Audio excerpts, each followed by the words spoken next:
Welcome to the Drew Yari Show.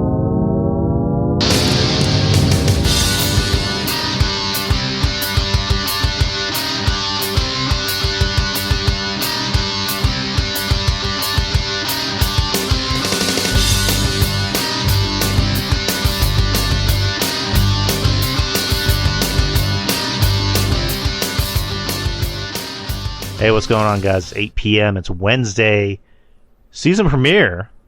We'll go with the season premiere of the Drew Yari Experience. No longer the show, the experience. As per the owner of the show. Mish, if you're listening. But yeah, it'll be the experience. It's still, I mean, you can call it the show, you can call it the experience, whatever. But it'll be the experience on the air. But yes, Anna, I know I need to change the batteries in my smoke detector. I will buy batteries. Just don't worry about it. But what is going on, guys?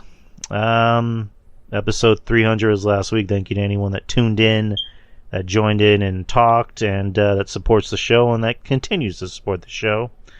And here's to another 100, and another 200, another 300. Let's see what we can do. But you already know me. I'm Drew, and with me is my podcasting partner in crime, Justin from SpineBusterTees and SpineBusterTees.com. But you had a birthday this weekend, man. I already said it. I think I said it twice, but happy birthday, man. Yeah, thank you, man. Appreciate it. Getting older, not younger. But yeah, had a good birthday. Had a good weekend or whatnot. You know, so spent it at the shop, of course, and that's the best place for me to spend it at. So, so yeah, feel great. But man, you don't age a day, dude.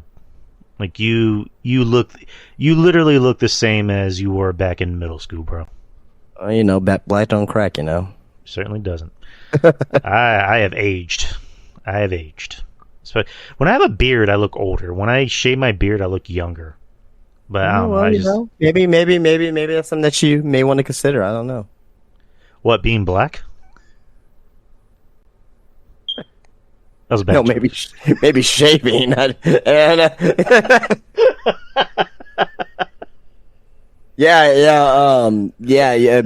But being black, being black is good because black don't crack. We age differently, but you get everything else with being black. With as being black. So. Like, yeah, you gotta deal with that shit. It's like here's your not cracking. Here's your giant penis. Oh, okay. But and here's getting stopped by the police randomly. Damn it! Here's being profiled and scaring old white ladies at Burlington. Actually, I did that earlier. So in the mall, right where I'm at, there's a Burlington on the opposite side, all the way down there. So I usually do a round every day. So I go to Burlington, I go to Ross, and I go to the Target next door, and just see if I find some figures for cheap. I'll purchase them. So I was at Burlington today, and I was walking in, and I started walking where the toys are at, and there was this lady just kind of standing in the middle of the aisle, with her back towards me, and I was trying to go around her, and I said, excuse me. She didn't hear me, and she was older, so so I kind of I try to nudge by her, and I said, "Excuse me," and she was like, so I was trying to take her purse or something. So, oh man, that's funny. You're just trying to nudge. You're just trying to easily get by her. That's just funny. Yeah, I was just trying to because I didn't want to have to go up one of the rows and walk 20 feet just to take a smooth left and go back down that same. It's just don't be in the middle of the walkway. Just there you go. It depends. If because of example, we went to HEB today, and it was the HEB that's by CPS. After we had paid the water, because we need to stop and get cat food. And we go in there, and there's literally two dudes that are trying to sell you fucking Spectrum. And I hate that. And I work for Spectrum too, but I hate that. It's like, hey, who you got for cable, boss? Right. I mean, I'm at the point I just blow them off. I don't even respond to them. I just walk past them. And what didn't help was like, I mean, obviously it's fucking hot as balls here in Texas. Like, it's hot as balls in this house right now. Yeah, it's. I mean, yesterday I think the highest was 120 in Austin. But Jesus Christ. But yeah, it's hot as fuck here in San Antonio. I don't recommend it, people. But yeah, I mean, obviously they're usually outside, but because it's hot as balls, they were inside and they're like bothering people, asking them about deals, and like we saw them and we just went and we just like got onto the very far right lane, and we're like, we're not gonna deal with these fuckers. So, I mean, I get it. They have a job to do. I mean, I hate to be a dick about it, but it's like, I hate to be a dick about it, but I have to be a dick about it. Right. So, but hey, everyone has a job to do, so I can't shit on them for that. But what else? I mean, that's really about it. I was supposed to work today, but I called in because I woke up with a massive migraine, and those are never fun. I get these sparingly, and they're always at the weirdest times. I'll get them in my sleep, and I'll wake up, and it just feels like my head is just heavy, and it has like a fucking anvil on it, and I just start getting dizzy and want to throw up. I'm like, what the fuck? But I'll get them at work sometimes. I'll just get them at the most inconvenient times. But Kyle, those are. Sorry about that, man. Yeah, it's all good, man. I took something and I ate something, so I'll be all right for the time being. Kyle, those are Kyle. Come on, those are bad jokes. Oh man, Kyle, I love you. Yeah, I love dad jokes. So I can't shut him for that. But let's get into the news. So, do you want to start with Collision, or do you want to go in order of the shows? We should go in the order of the shows that happened. So I guess it'll be SmackDown first. All right, let me SmackDown, then Collision, then Raw. All right. So let's see. Friday Night SmackDown was in Lexington, Kentucky. A lot of the shit going on with the show mainly had to do with Will Jay White, or not Jay White, Jesus Christ. Will Jay White accept Roman Reigns? No. Will Jay Uso fall in line? That was the tagline. I'm actually proud of you remember his name, actually.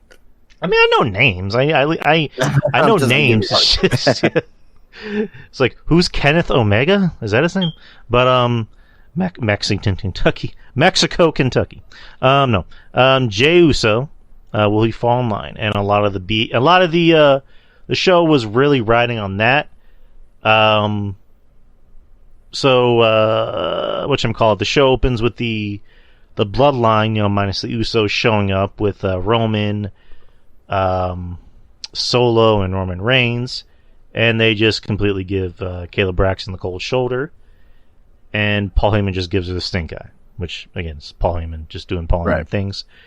And when they get back to the dressing room, I think it was Paul Heyman that asked Roman, have you spoken to Jay? And Roman just says, I don't call Jay. Jay has to call me. Or something like that. Something along the lines of that.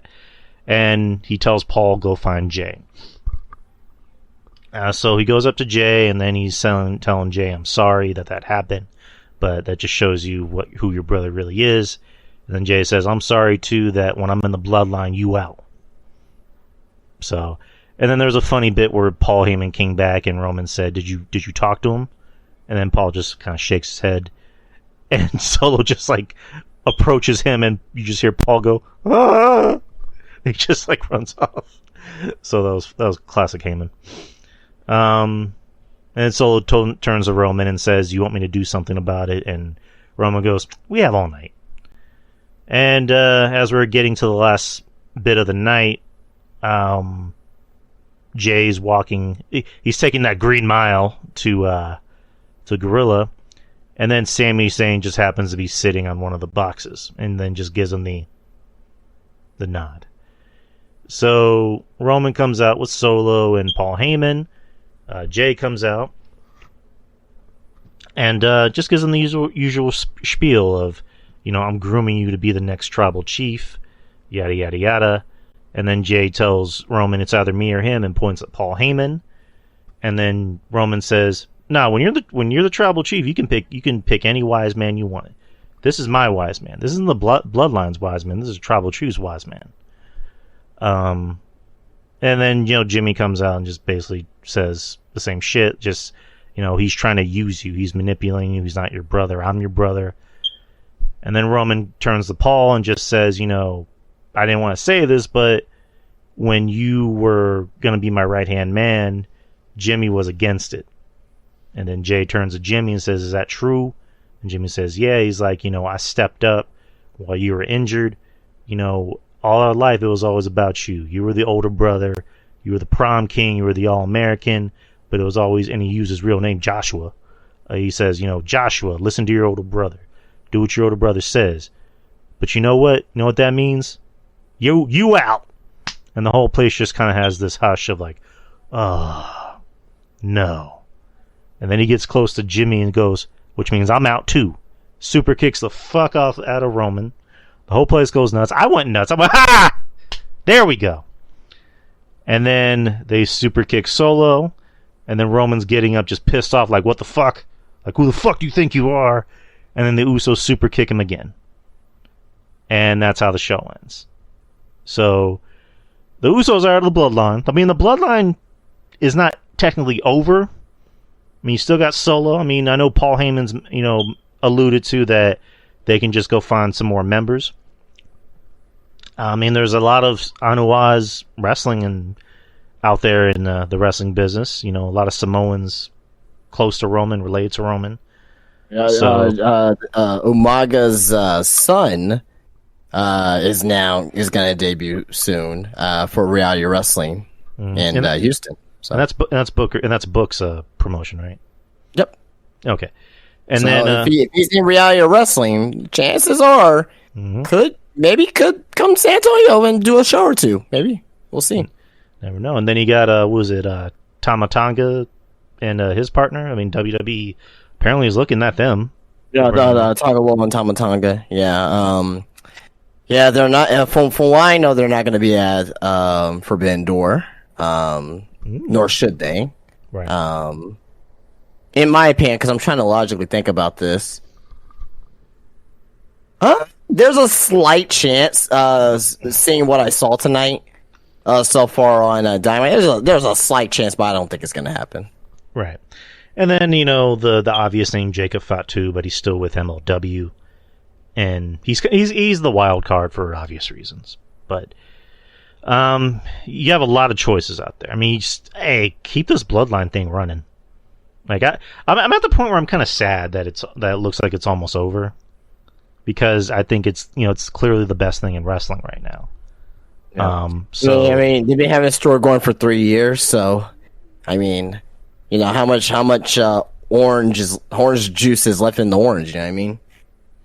Right. I mean, you can still keep it going. You can make it look like they're going to forgive each other, and then Roman goes, I found your replacements or whatever, and then that's when, let's just say hypothetically, Lance Anua and Jacob Fatu come out and just level the Usos, or fill in the blank of anyone else we just mentioned. So there you go. So this segment here, obviously, I loved it. Like it was fantastic. Like one of the biggest pops of the year so far. But I will say this: I think that super kick, the J super kick, I think that was a little bit too early for me. Right. I would have had maybe Jay and Jimmy feud for a little bit.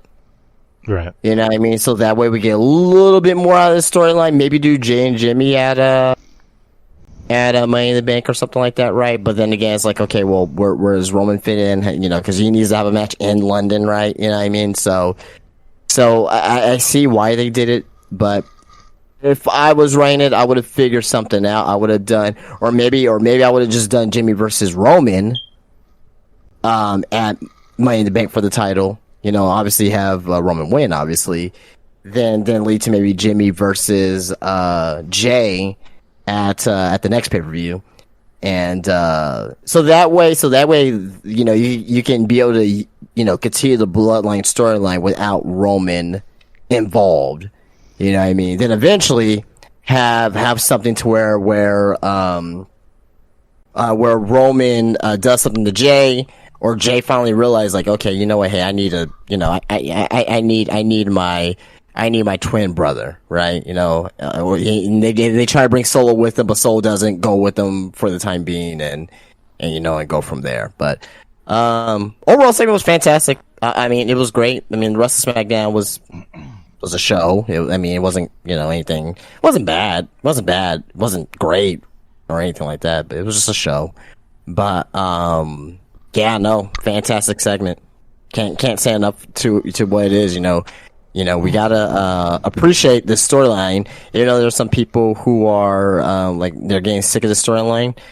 And I said this last week, and I've been kind of alluding to this. Once this storyline ends, WWE is in trouble as far as with these stories, because they're showing that outside the bloodline, they're not doing anything long term. They're not doing long term storytelling.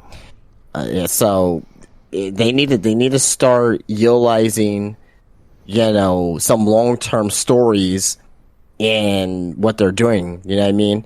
I guess you could say maybe Cody and Brock's long term storytelling, but again, we don't even know the reason why Brock even turned on Cody in the first place for us to even care. But as far as the bloodline right now, they're not missing anything right now. It's a fabulous job that they're doing. Right. I mean, you're definitely right about that. I mean, because after this, it's like, where do we go? Like, what else is, you know, polarizing and engaging? I mean, because, like, anything the Judgment Day does is interesting, but as far as, like, a long-term storyline with them, you know, it's more so, like, individual members of a group have their own storylines. You know, right. Dom had his storyline with Ray, and now that looks like that's on the back burner for now. And that, well, yeah, obviously separate rosters, but the main thing is that, like, the difference between the Bloodline and the Judgment Day, what Judgment Day was doing is that the Bloodline, everything intertwined with each other. Right? You know, Sammy and KO versus the Usos, that all intertwined with each other with, Roman versus Cody, right? Mm-hmm. But Ray versus Dom, great story, fantastic story. But it didn't really involve many of the other members that much. I mean, it kind of did indirectly, but it wasn't. But it didn't. Like, you can tell that it's part of a separate universe. Rhea versus Charlotte. It's, you know, great. You know, I won't say great story, but they had a great match. But, you know, the story itself is separate from everyone else in that group. So, right. You know, so that's my fear, is once we're done with this Bloodline storyline, is like, we may get some good stories right still, but I don't think there's going to be anything that's going to captivate us the way that this is for a very, very, very, very long time. As they should too, because it's one of the great storylines in the history of professional wrestling, like, period. Mm-hmm. So that's kind of, and that's the thing that we have to think about too, as well, is like, okay, this Bloodline storyline is one of the best in professional wrestling history.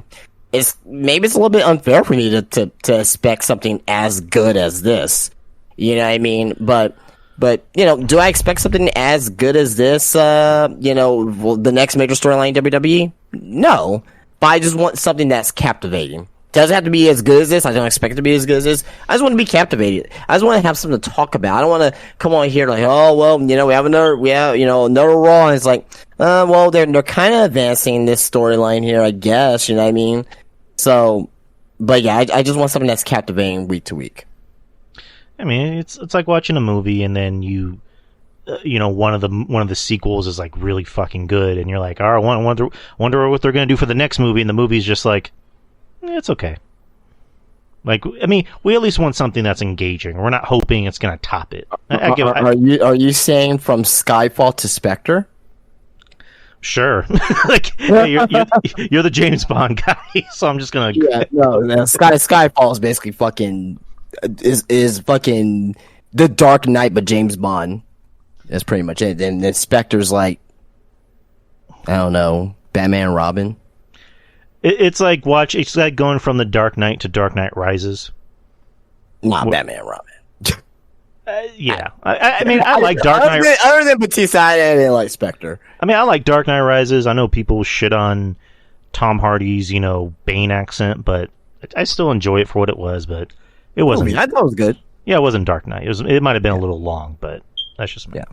But the rest of SmackDown, like Justin just said, wasn't anything to like write home about, but it was okay. It was decent. The Street Profits versus the Brawling Brutes versus LWO in a number one contenders tag team gauntlet match. And I missed some people. I'm sorry. Pretty Deadly and Hit Row.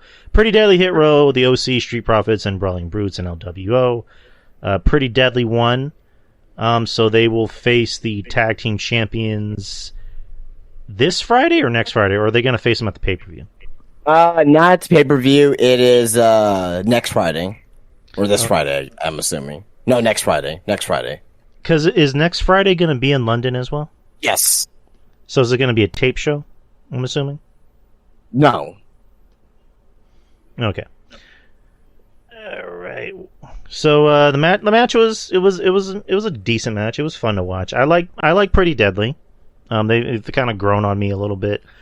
And then they're still waiting in the ring, and then Kevin Owens and Sami Zayn come out and just say, what the hell are you doing here? Get the hell out of our ring. And so they kind of have a little schmoz, but should be a fun match. They're really high on Pretty Deadly. I can already tell. They really, I can see why. Because Vince loves characters, and they're characters in a character-driven company. So characters and they can wrestle in the ring too. So if you have those two combinations there, then you got something. So it should be a fun match. Next, you had... Was this some Money in the Bank? No. This is just a wrestling match. Io Sky versus Zelina Vega.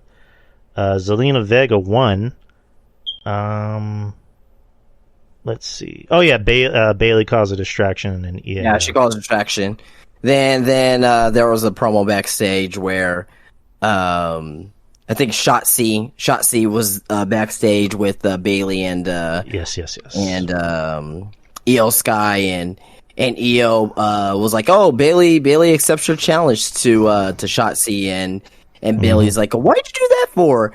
And Io's like, "Oh, I'm just trying to help." So you see dissension there begin. I mean, it's been there, but it's gonna come to a head at Money in the Bank. So either Io's gonna cost Bailey or Bailey's gonna cost Io, one or the other.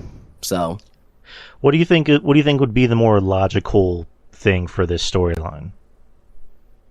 Have Io win, Bailey becomes jealous and attacks her.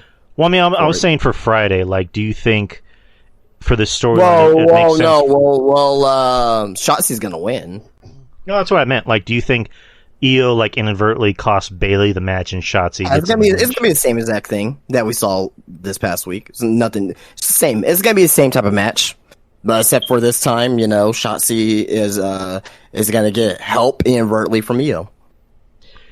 I've noticed that they're giving Shotzi a lot of television time. Do you think they're kind of high on her? Not so much that they're high on her. It's just so much that other women are on this fucking show. Right. I mean, I'm not trying to like start a big discussion, but it's just. I mean, I like Shotzi.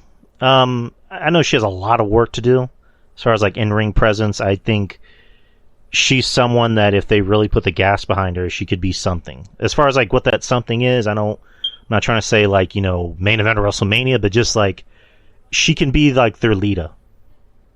Little girls see her and they're like, I want to look like her. I like her hair. I like her style. She's pretty. She's cool. She's badass. You know what I mean? So that's what I was saying. Like, it seems like they want to do more with her. But like, I mean, they're forced to do more with her because there's no women on this roster. No, I was just about to say that like there's barely a lot of women on the roster. So I mean, I can name all the women right now. You got Alba Fire, Asuka, Bailey, Bianca Belair, Charlotte, Dakota's injured, Isla Dawn, Io Sky, Lacey Evans, Mia Yim, Shotzi, and Zelina Vega. That's not a lot of fucking women.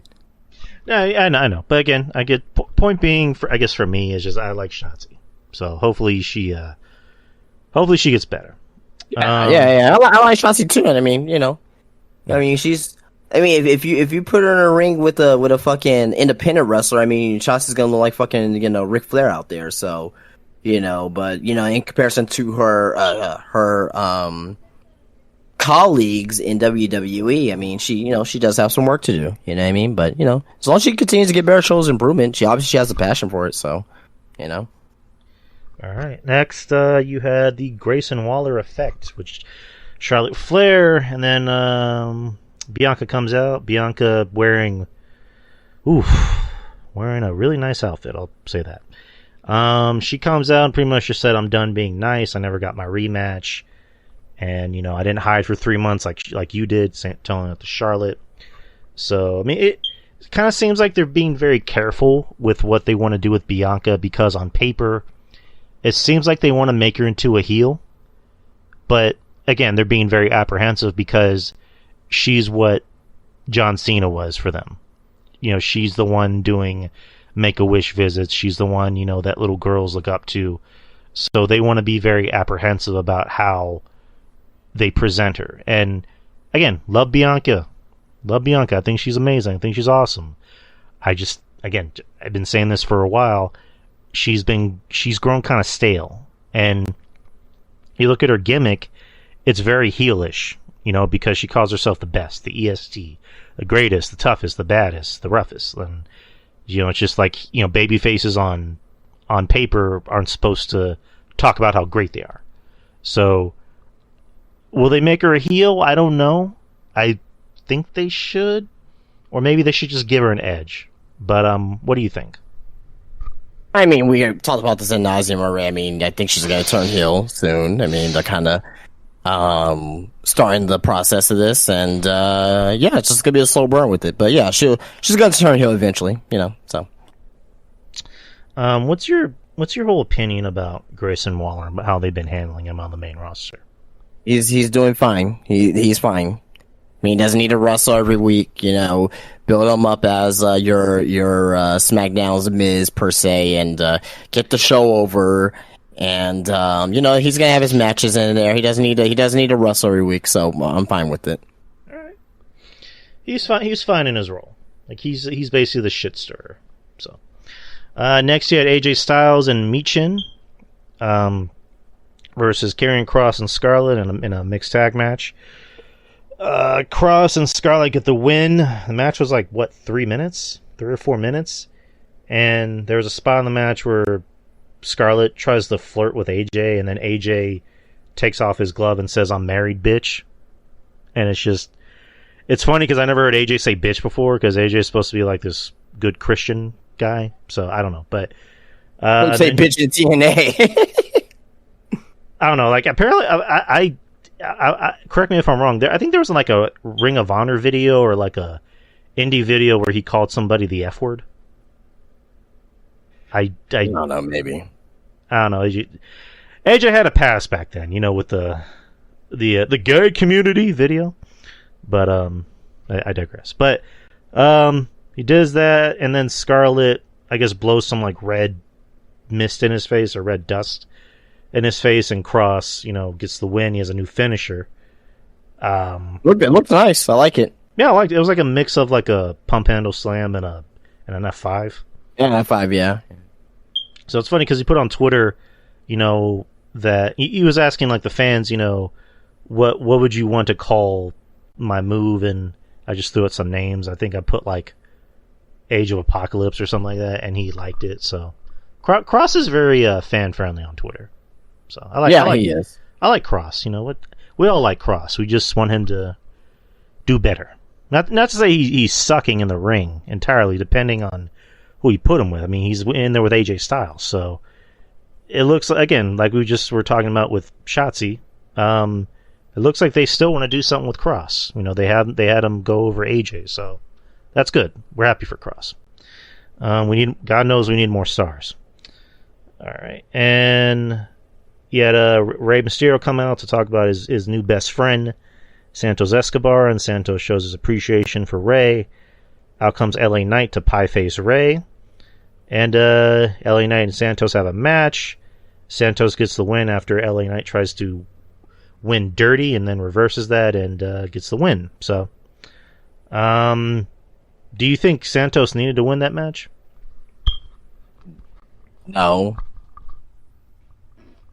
that mean him winning the match means he's not going to win Money in the Bank. That match didn't mean anything. Right. During this time for Money in the Bank, you want to lose matches. If you're in the Money in the Bank ladder match before Money in the Bank, you want to lose matches. That gives you a higher chance to win the fucking briefcase. Right. So that just told that all that told me is like, okay, well, Santos not winning, and I kind of figured that already, but still, it's like, Right. I mean, I like Santos, but it's just, he's. I said this to somebody where I'm like, you put Santos's personality and his promo skills and his talent, and you put it on like, Andrade's body. Like, I think he'd be much higher on the card. So that's just my opinion. I mean, Santos is a slow burn. Eventually, he's gonna turn on Ray, and that's where his star power will rise. Right. It's obvious. It's clearly heading that way because the LWO, I think they're one of the highest merch sellers in the company, but they don't really win a lot of matches, whether it's like individual or like together. So that can be a thing of. I mean, this is the first LWO merchandise since 1998, 99. So. Right. I mean, yeah, like he's gonna kick Ray out and say, I'm running this shit, not you. Like, do something like that. So, and then the whole thing about Carlito, he apparently signed a deal with WWE, so maybe you can bring him in and replace Ray. I don't know, but I digress. But that was SmackDown. SmackDown was, the whole show was built on the Bloodline. The rest of the show was either just okay or meh. I guess SmackDown 6. I'll be kind. I'll give it a 6.5. All right.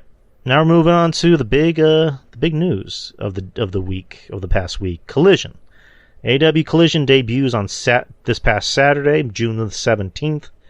And as you guys heard, what I was playing before the show started, on the pre-show, I was playing the promo by CM Punk. He comes in carrying a red bag, which we're assuming is the title, the AEW title that he never lost, and his wrestling boots right around his neck. And he just said what you guys already heard. I'm assuming everyone heard the promo where he said, tell me when I'm telling lies, and I'm known as was it One Bill Phil, in a business full of fake bucks. Counterfeit bucks, yeah. Counterfeit bucks, there you go. And then he says, to anyone that's owed an apology, I'm sorry that you're softer than the wrestlers you like.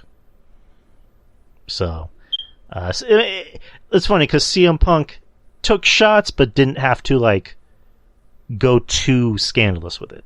Yeah, you knew who he was talking about, so, Right, it's just like, I've always said about CM Punk. CM Punk, on the mic, has always kind of sounded kind of like an insult comic. He's clever, he's, cynical. He doesn't have to get too blue, but he gets blue when he has to get blue. Right. I.e. the media scrum. But yeah. And of course the Young Bucks said what they said. They're hurt. They're hurt by it. But I love the promo. I thought it sounded like a wrestling promo. I thought it was great. What did you think about the promo? I mean, it was a great promo, obviously. I really think that, in my opinion, and there's some people who are saying this too, but I thought this was a heel promo. All right. I think CM Punk's going to turn heel. I don't know if this is going to lead to CM Punk, versus the Elite. At this point, I kind of doubt it, but just kind of like with the news that I'm getting, that I'm seeing right now. Just kind of some things that he says, like, oh yeah, bow down to your king, and he's like, oh, no more Mr. Nice Guy and things of that nature. So, I think the only reason why he was being cheered because he was in Chicago, obviously. Right. We'll kind of see that. We'll kind of see when he goes on the road, what's his reaction? What kind of reaction he's going to get? He's going to get cheered in Chicago, just like how Bret Hart got cheered in Canada. But let's see when they go to Canada, actually, and see if CM Punk's going to get cheered or not, right? Let's see what happens when they go to Florida, to Texas, to California, Colorado, wherever they go to. Any places outside Chicago and Illinois, CM Punk's gonna get cheered, but any place outside of that is 50-50. We don't know yet. We don't know yet, and we just have to wait and see on. But I think CM Punk is eventually gonna turn heel. So you brought up Bret Hart. It's interesting because Dirk in the chat room saying it's going to be Punk's version of the Hart Foundation in '97, when Bret, when he was in Canada, when he was anywhere overseas, he got cheered, but when he was in America, he just got booed and he trashed America. And so for Punk, that could be interesting because Punk's whole thing is, you're all soft because you hate me because I just said the truth, and the King is back. Which I thought was kind of funny because it almost seemed like that was just improvised. He's like, the King is back, baby. So for Punk, that could be interesting because he's like, there are people who are booing Punk, who don't like Punk because of the Elite. And, I've been seeing people, matter of fact, I've been seeing like a civil war. When we talk about a civil war with the Bloodline at Money in the Bank, there's a civil war going on with AEW fans who are mad at other AEW fans that like Collision and that like CM Punk, and that's just which to me is fucking retarded. It's exactly really find over like wrestling thriving versus not thriving. There were some fans that I saw, like, I won't say any names, but there were some fans on Twitter who want Collision to die and only have Dynamite. Why would you want your company or one of your favorite companies? I want to say your company, but why would you want a company to lose a TV show? By any means necessary to lose a TV show, that hurts the business. That hurts, that hurts that company, right? That hurts the company that you support, that you buy the t-shirts, that you buy the action figures, that you support. Why would you want a TV show to end? That makes no sense to me. You should want the TV show to thrive. You can be like, hey, you know what? Hey, I don't like AEW, but man, they're good for the wrestling business, man. I hope I see all the success. I hope they, get all ticket sales, this, that, and the other, right? Because at the end of the day, it makes pro wrestling stronger. It makes it available longer, and the totality of pro wrestling will be available for everybody for, years to come. But, what the fuck do I know? I mean, right. We're just wrestling fans that have been watching this for 20, 30 years, give or take. I mean, in your case, you've been watching a lot longer than me, and you watch every company. Yeah, 1991. So you know your shit. I mean, I like to say I know my shit. I think you know your shit probably better than me, and maybe better than most people. But you're the expert, man. I mean, we both try to be experts on this as much as we can. But it's just like at the end of the day, wrestling is a business. It's money. Like, why are these people not getting that this is money? CM Punk will bring your company money. Yep. I mean, just you and me have agreed on something about Kenny Omega, is that Kenny Omega seems like the only one that has his head on straight, that sees this and goes, hey, money. Like, pretty much. Yeah. You know what? And I kind of, there's a news story that I'll talk about a little bit later, but, I think Kenny Omega, he sees money, but he doesn't like to be in controversial shit either. From what I've seen, he tries not to put himself in controversial shit. Yeah, he does say like some stuff sometimes. Like, I don't know if he should have said that. But like most of the time, it's like like even with the all out backstage brawl, like his intention originally was not to fight; it was to help save Larry the dog. Yeah. You know what I mean? And like Ace Steel bit him. And he ended up getting bitten in the process. Like, you know what I mean? It was like, but he was there to help save a fucking dog during that fight. But of course, he was there because the Young Bucks is his best friends, and you know what I mean. But. So yeah, but there's some stuff. King ain't perfect either, but and no one's perfect, and no one's perfect in pro wrestling. Everyone has their flaws. Right, exactly. But yeah, just Kenny. I know he did some podcasts where he just kind of said straight up, like, it sucks. It's an unfortunate situation. So hopefully we can work together. The Bucks with their passive aggressive, subtle but not so subtle tweets, saying that not only is Adam Page a good wrestler, but he's a better human being and he's our best friend. It's like, oh god. But whatever. But again, it's like you said, what do we know? Before we get to the first match of the night, like overall, what was your opinion on the look, and also, let me ask you about the look and then the song. So, what do you think about the stage? I thought the stage was amazing. It looked like a wrestling. Yeah, great stage, man. Great stage. Like it. It looks really good, really, really good. You could tell that they're giving this an effort. This feels like a fucking A show. I'm not saying that this is Dynamite's a B show. Now I'm just saying that you got two A shows, SmackDown, Raw. They're two A shows. You know what I mean? So yeah, this feels more like an A show than Rampage. 100%. Mm-hmm. Yep, that's you're not telling lies. But it definitely has the feel of a pay-per-view. Like this looks like an important show that you should be watching. Now, I'm gonna say this up front. Now, and I'm gonna kind of go ahead of what I was gonna go through viewership. So I'll knock this one out the way. Mm-hmm. So the viewership for Collision debut, 816,000 viewers. They were number 3 in cable overall with a 0.33 1849 rating, demographic rating. So to me, this is the tip of their iceberg here.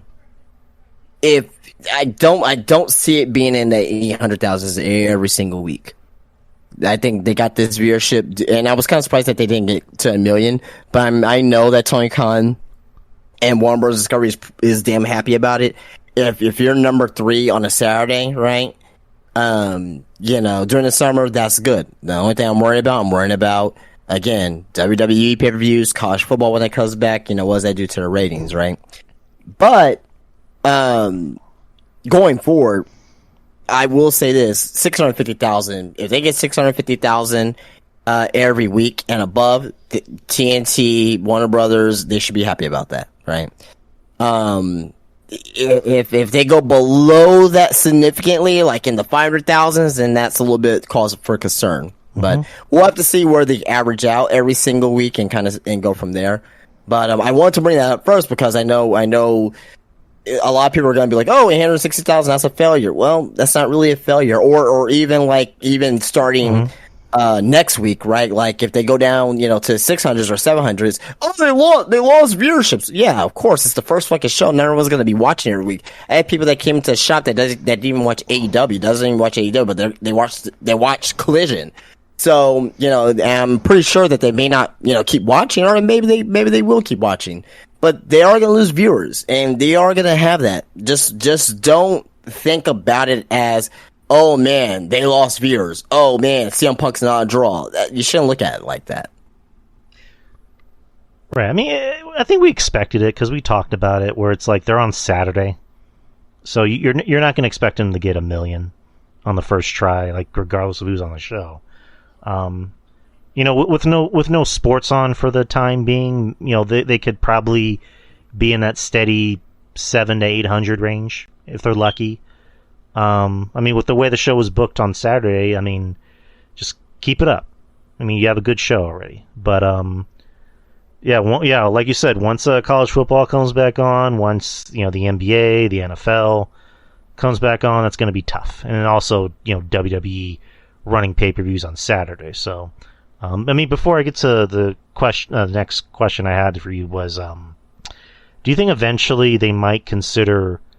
Now, I'm not saying already, but just like maybe like a year or so down the line, do you think they might consider moving it to another night?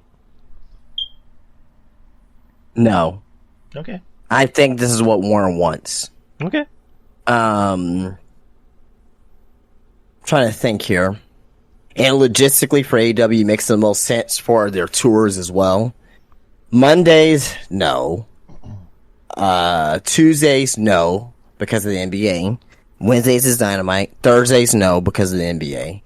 Fridays, Rampage, and you kind of see what that's doing right now. Mm-hmm. Saturdays is good, and Sundays, maybe, but no.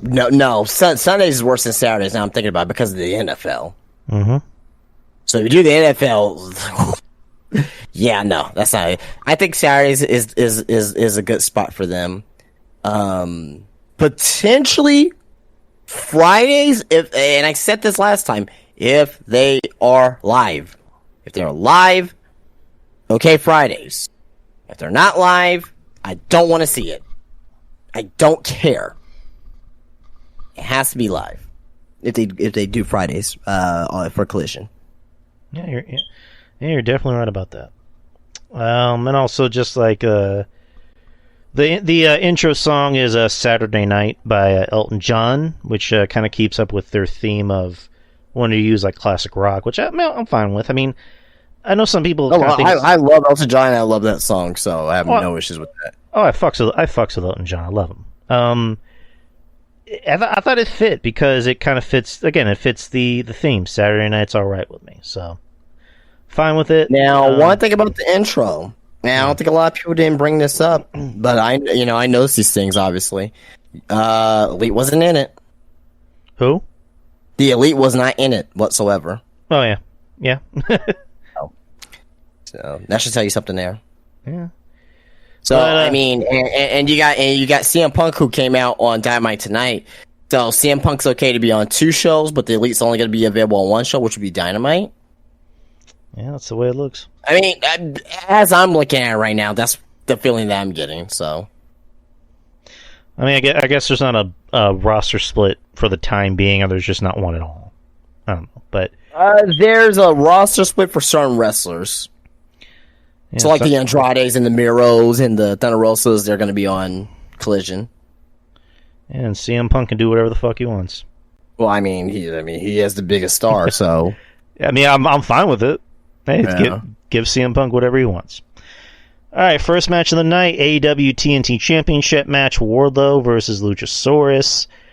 I thought this was the best I've seen Wardlow look in a while, because they finally realize this guy's big, so let's have him work like a big guy instead of having him do tope suicidas. So he went out there and actually worked like a big guy and did big guy moves. I mean, he did the Swanton, and the Swanton actually looked okay. But worked like a big guy. Yeah, Lucha. I think that's a beautiful Swanton for his size. Very agile. Oh yeah, not denying. And then Lucha, who actually looked pretty decent. You know, he was pretty good out there. He didn't like botch anything. And then Christian out there with his evil heel turtleneck, which I love. Kind of agenting the match in some aspects. Again, I think Christian is better in that seasoned veteran mode for a lot of the younger wrestlers, better than Jericho. But that's, again, my opinion. But decent match. Luchasaurus won the TNT Championship, which it's kind of one of those things of like, I was surprised. I was more not surprised than surprised, but a little surprised at the same time. I mean, I really like Luchasaurus, but why? That TNT title is the worst title in the company. Yeah. Period. Yeah, you don't call it. Well, why they call it the TNT title? How come they just can't call it the Hot Potato title? Being dead serious, just call it the Hot Potato title. Like, no, I agree. It's Jesus, man. It's terrible. Feel bad for if I'm Warlow. I want out. I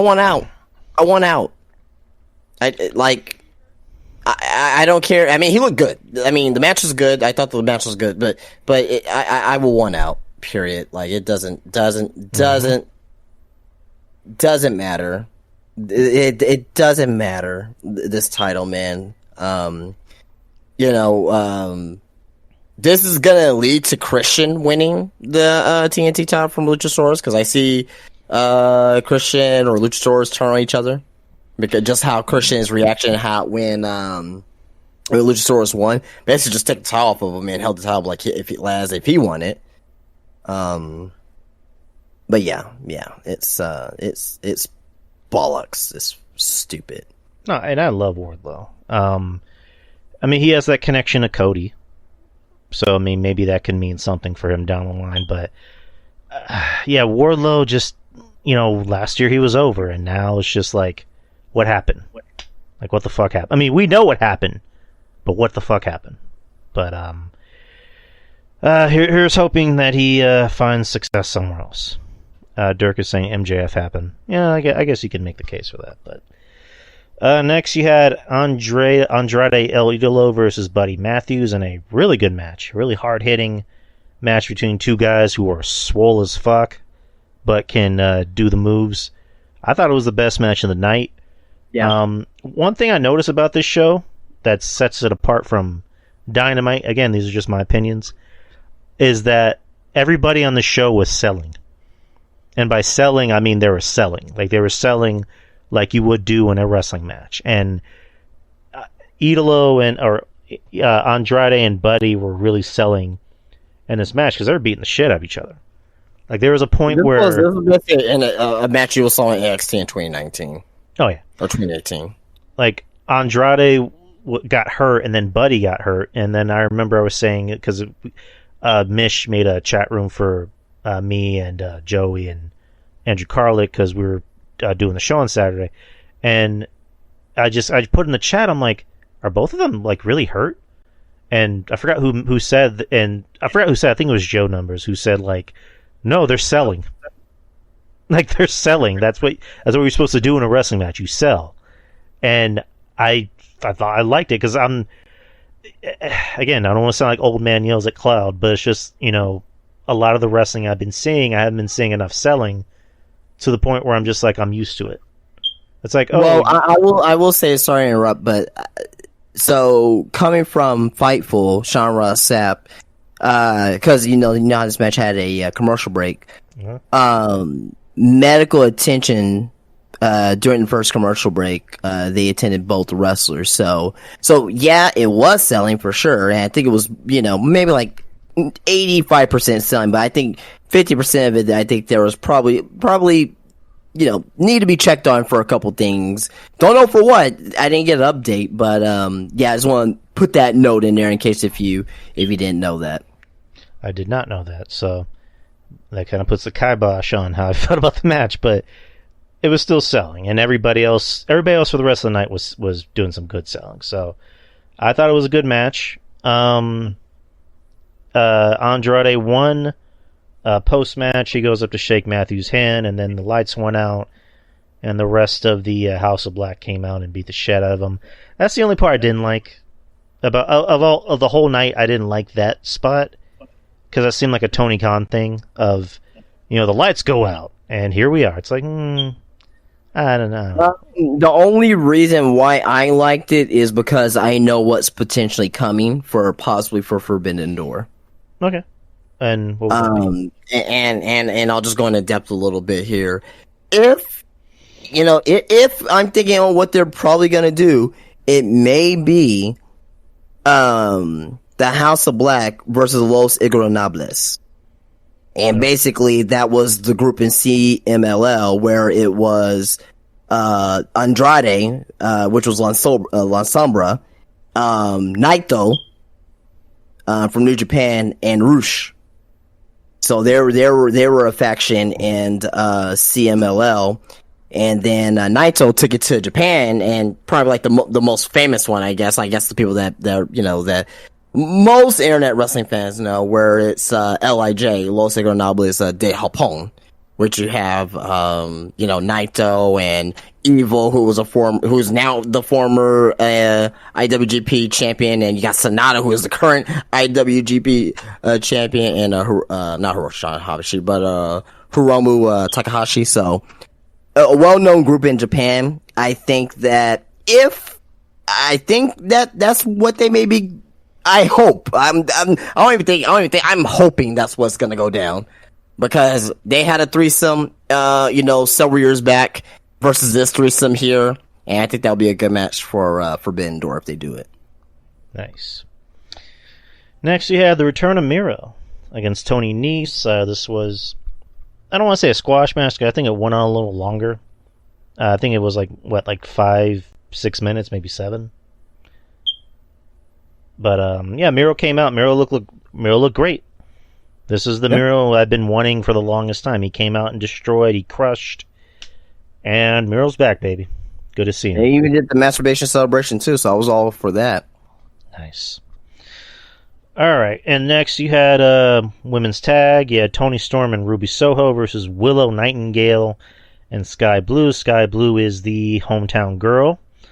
And those shorts just get really short every time I see it. Like, Jesus Christ. But Sky Blue and Willow Nightingale got the match. The match was good. Can't complain. There weren't any blown spots, no botches. They really wanted to make the hometown girl look great, and they did. So, fun match. What'd you think?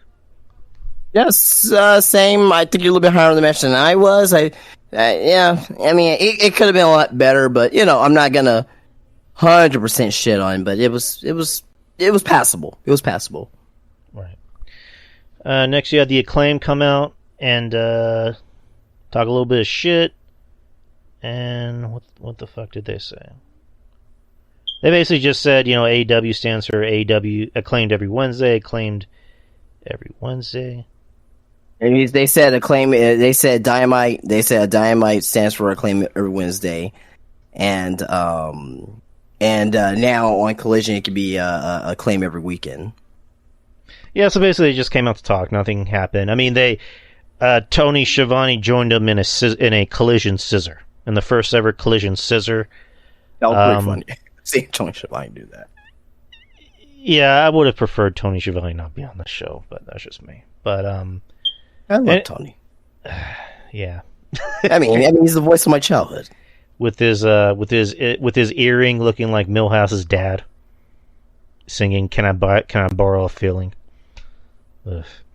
Anyways, main event time. We have the 6-man tag: Jay White, not Jay Uso, Jay White, Juice Robinson, and Samoa Joe versus CM Punk and FTR.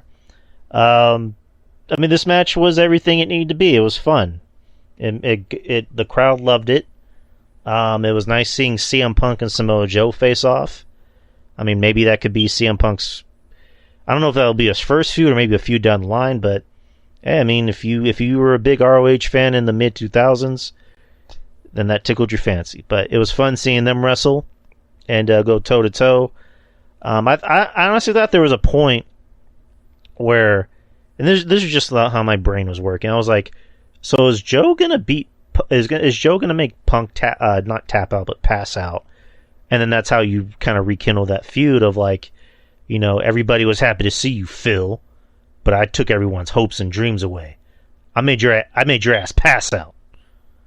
Like, you know what I mean? Like, you escaped me, or like you do something like that. But yeah, the faces won the match, and only complaint, I thought it was maybe a little too long. Probably could have been maybe 5 minutes shorter. I don't know, but that's just me. Got to be nitpicky somehow, but I thought it was a fun match. Punk didn't look gassed out like he was, last year with AEW. He actually looked like he was a lot more. He had a lot more stamina. Granted, it was a tag match, so he had time to kind of take deep breaths. So we'll see how he does in singles action. But overall, what'd you think about the match? Sorry, I got Dynamite on. Okada just came out, so I'm just kind of looking at that there. Goddamn love his theme. Yeah, the main event though, it was all right. It wasn't. Well, it really the story was CM Punk's back. You see CM Punk versus Samoa Joe for in a couple decades in the ring with each other, and really just at the end of the day, it was just a showcase match for CM Punk's return. I didn't expect like a 5-star classic or anything like that, but it was pretty good for what it was. All right, and also I forgot to mention the broadcasting team was Kevin Kelly, Nigel McGuinness, and Jim Ross came out for the main event. Jim Ross was sporting a black eye. Was there did he reveal how he got that black eye? What happened? No, he said he suffered a fall. All right, and then his voice just didn't sound right. Sounded like he had gravel in his voice, but I mean, I hope JR is okay because I don't want. So too. I don't like seeing that. I don't either. I mean, just I hate to be mean, but it's just like I think JR should just not be on commentary. Like he's kind of.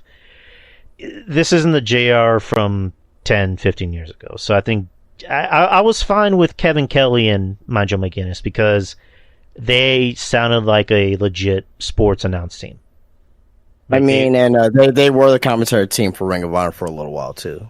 Yeah, they're great. Like I haven't heard Kevin Kelly in a long time. Like I didn't really listen to his stuff like in New Japan or Ring of Honor. I just remember him from WWF.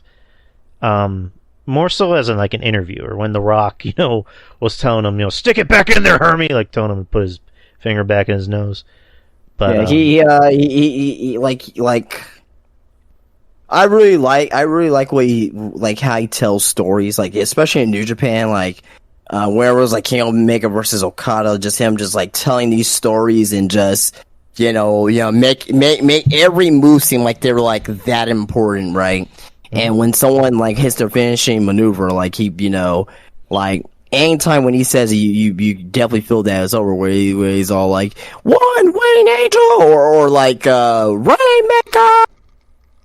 as the count's going on, and just I think he's great. Right, and then Nigel McGuinness, he's good. Like what else? Oh, I love. Oh, don't get me. Don't get me started on Nigel. I love Nigel. Just his accent and everything that he's saying. Like again, he's very sports oriented in his color. He's like, oh, look at his leg. Oh, it's so bit back now. He can't put enough pressure on the leg there. Oh, it gave way there, Kevin. Like, I love him. I fucking love him.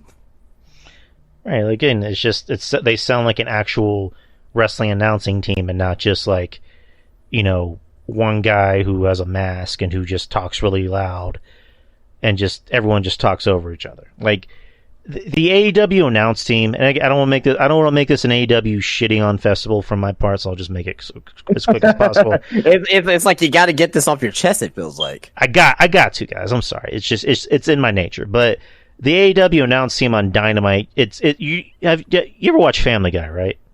No. You never watch Family Guy? It sucks. I don't like it. Okay, but do you... That's one of my pet peeves, this Family Guy. Jesus Christ. Then you won't get the reference. But it's like... there was an episode where, like, the apocalypse happened, and, like, they were walking in front of, like, Randy Newman's house, and he, like, starts, like, narrating everything they're doing, and he just goes, left foot, right foot, left foot, right foot. Like, that's what the Dynamite announcing team reminds me of. It's just all they do is talk, and they don't shut the fuck up. Like, that's what they remind me of. So, but the Collision team, I like. God damn it, Justin. But anywho, that was Collision. Collision was good. Hopefully, they keep up the good work. And we have something else to talk about. We have another show to talk about, guys. Yep. All right, so let's move on to Monday Night Raw from June 19th, 619 Day. Matter of fact, it was in the Rocket Mortgage Fieldhouse in Cleveland, Ohio. So the show opens with what was supposed to be a open challenge match for Seth Rollins' World Heavyweight Championship. Originally, just by the way, in the news it was supposed to be Tommaso Ciampa. That was supposed to be his comeback match, but Triple H made the call saying that he didn't want Ciampa to lose his first match back. It wouldn't make any sense, so they made the audible call there. Right. Yeah, I think I read that. But as Seth is being serenaded by the crowd, Finn comes out and just attacks him and beats the fuck out of him. Does and I'm blanking on the coup de grace. There you go. He does 3 or 4 coup de grace on the outside, and again, just beats the shit out of them, leaves them laying for their match next Saturday in London. And he did the same thing at the end of NXT last night too. Which we'll get to NXT. But as Seth is being carried to the back, Finn continues to attack him. So I like that. I like that bit because it makes the match mean something, and not just like they're having a match next Saturday. That's it. This is a wrestling match. Like, I like that they brought up the SummerSlam match from 2016, and Seth, getting on. Well, not getting on Mikey cut like a vignette where he's like, that's the Finn Balor from 7 years ago. That's the Finn Balor that beat me 7 years ago. I'm ready for you. Like, it definitely makes the match mean something, and it makes me really want to watch the match. Not that I didn't want to watch it before, but now I'm invested in it because now there's a story to it. It's personal now. But what'd you think about the opening and just the whole thing in general? Great. I thought the opening was great. This, to me, and I might as well just rip the Band-Aid off right now.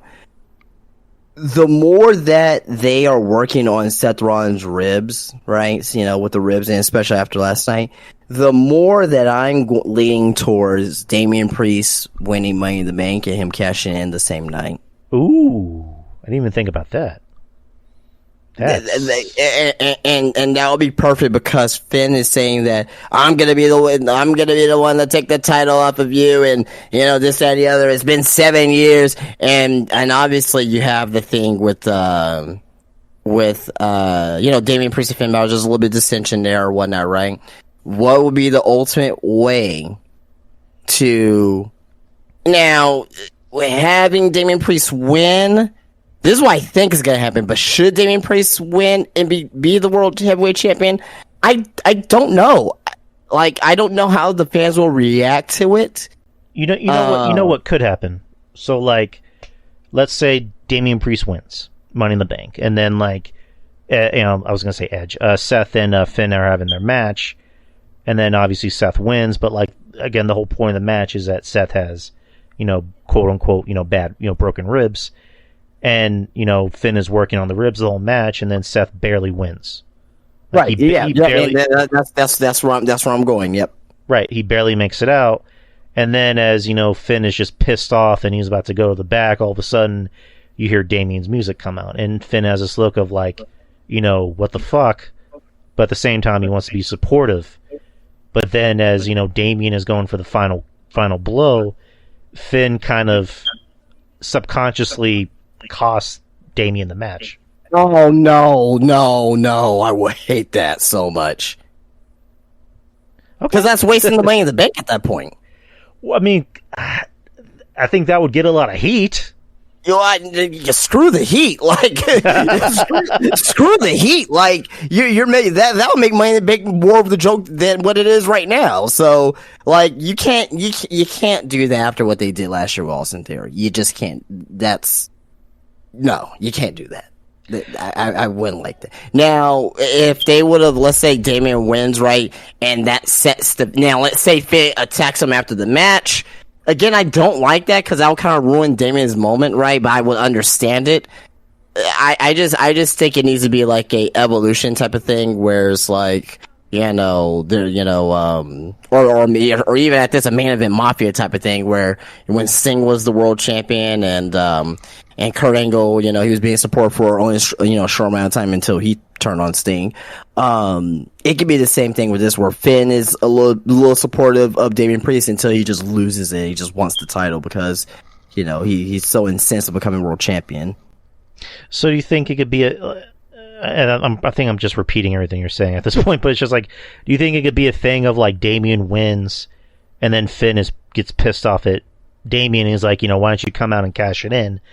I had him beat. I had him beat for you, and Damian can just be like, I can beat him one-on-one without having to cheat or without having to go the way. I don't know, because at this point, Damian is over. People love Damian. He's over. He's over. Yes. Should he be world champion one day? Absolutely. I also think because he's 40, if you're gonna push him now. Yeah, absolutely. It's just that maybe it's just me. Maybe it's just me thinking like, okay, well, fuck, Damian's, he's the world heavyweight champion. Like, but don't rush it. Like we both agreed, like, don't rush his push. It's like to me, it's like, fuck, man. It's like you got Roman and Seth equal, right? Then you got Roman and Damian Priest. I love Damian Priest, but it's not equal. You know what I mean? Right. I think that's where they may end up going. Well, kind of let you know when we do our predictions, right? But I want LA Knight to win. That's who I want to win. Me too. I want LA Knight to win. I mean, it's one of those things of like, it's good either way what happens. If it's LA Knight, if it's Damian. I want LA Knight to win because I know if they don't pull... Because LA Knight is, to me, he's more over than Damian Priest right now. Mm-hmm. Just by how the fans are reacting to him. Not to say that Damian Priest is not over, but it feels... LA Knight will feel more like a World Heavyweight Champion to me because he was champion in Impact. And I've seen what he's done in the past. Like, he'll feel more like a World Heavyweight Champion with with everything. Charisma, get up, promo ability, all that stuff, right? Damian, on the other hand, yeah, he's over, right? I just don't know if he will still have that same momentum and pop if he becomes World Heavyweight Champion. I think, and we don't know it. We don't know until it happens, though. We don't know until the story plays out. But that's how I will do it, and that's the direction I think WWE is going to go in. I think it's going to be, Seth's ribs, his injuries is going to come to him, right? And, I just think that Damian Priest comes out, cashes in same night.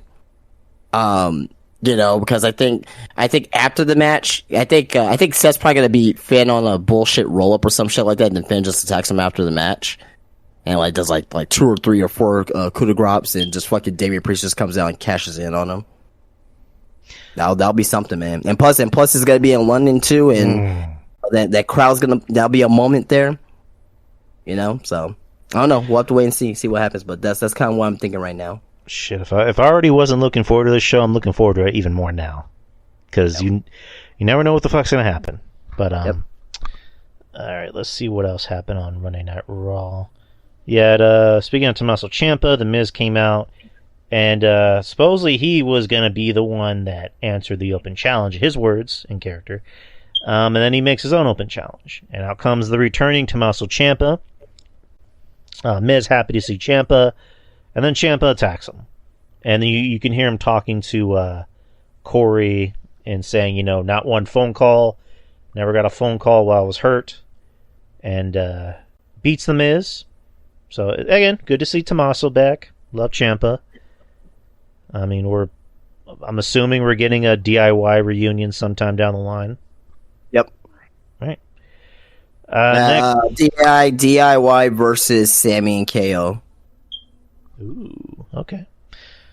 Again, I'm fine with that. And Triple H really wants that to happen. And I think he's been wanting it to happen ever since he got these guys on the main roster. So, next you had Judgment Day come out and do a promo. Finn is pissed off, which good. He should be pissed off. And then Rhea directing her hatred towards Cody, saying, don't talk shit about my Dom. Dom, of course, getting heat anywhere he goes. Nobody's letting him say a word. And then they issue out a challenge to Cody at the end of the night, saying if you can find 2 partners, then you're going to face the Judgment Day. So, yeah. Then we get Kevin Owens and Sami Zayn in the back. Kevin Owens getting mad, of course, as usual. Sami telling Kevin, listen, you got to keep a lid on that anger. And you got to admit you have a problem. If not, then blah blah. Or no, he tells Kevin Owens if you can't keep your anger intact, you have to admit you have a problem. So I don't know. What do you think about angry Kevin Owens? What's your opinion? He's turning heel. They're turning each other sooner rather than later. So I hope not. No, it's happening. Just I would say just rip the Band-Aid off and once it happens, you just be like, okay, well, I'm not, so at least I prepared myself for this. Just don't try to be like, oh, I hope not, and then it happens and you get mad at it anyway. It's like, just I don't want to see it either. It's just like I'm just getting ready for it. He's turning heel soon. I don't know. That's just lazy booking, but whatever. Next, you have Kaden Carter and Katata Chance versus Sonya Deville and Chelsea Green. Carter and Chance gain the win. I like I like Carter and Chance. I mean, they're being pushed as a real tag team, and I don't know. I don't know if it's just me. Like, people seem like they like them. It seems like they're getting a reaction. Yeah, I mean, because look at their work in the ring. Exciting, high flying. You don't really see many women doing 450 splashes. It's really just her and Bianca Belair that can really do 450 splashes that perfectly, right? Not botching it. And I mean, obviously the fans in Cleveland, they don't watch NXT because either way they would have known their entrance chant when they go whoop whoop like that. So that just shows you, that just shows you that even though it's on USA Network, the casual fans don't give a shit about NXT, which I don't understand. But whatever. And also, like, their whole gimmick is that we're the life of the party, and I mean, if you see two hot girls wanting to party with you, what are you going to do? You're going to say yes. Exactly. So that's why I think that plays a part into why it's working so well. Next, you have Indashir versus Shelton Benjamin and Cedric Alexander. Squash match. Indashir won. I like Indashir. They look like a legit tag team. God. Fucking massive. But next, you had Logan Paul making... No, hold on. I ain't gonna let you get away with that. I hate Indashir. Why do you hate Indashir? I like it, and I like Veer. I like Veer. Jinder Mahal has the fucking I'm not gonna make anything personal. I don't like Jinder Mahal. I'll just say that. I don't like Jinder Mahal as as an on-screen character. Sangha, I won't say I won't say that I don't like him, but I kind of like him at the same time, if that makes sense. Anyway, yeah, the only reason why they're getting pushed was because of the India show, and they need to push. I don't know if they're gonna do DIY if they take the titles off of KO and Sammy, or if it's going to be KO and Sammy versus Indashir in India. It's going to be one of those two matches for sure. And wherever the result is, Indashir may be the tag team champions when it's all said and done. So get ready for that. Oh, it's going to happen. But yeah, I like them. I don't know. I just like them. They work for me. Next, you have Logan Paul returning to the company after being last seen at Mania, standing on a ladder and saying that he talked to some executives in WWE and he'll be in Money in the Bank because fuck it. And then ragging on Cleveland, blah, blah.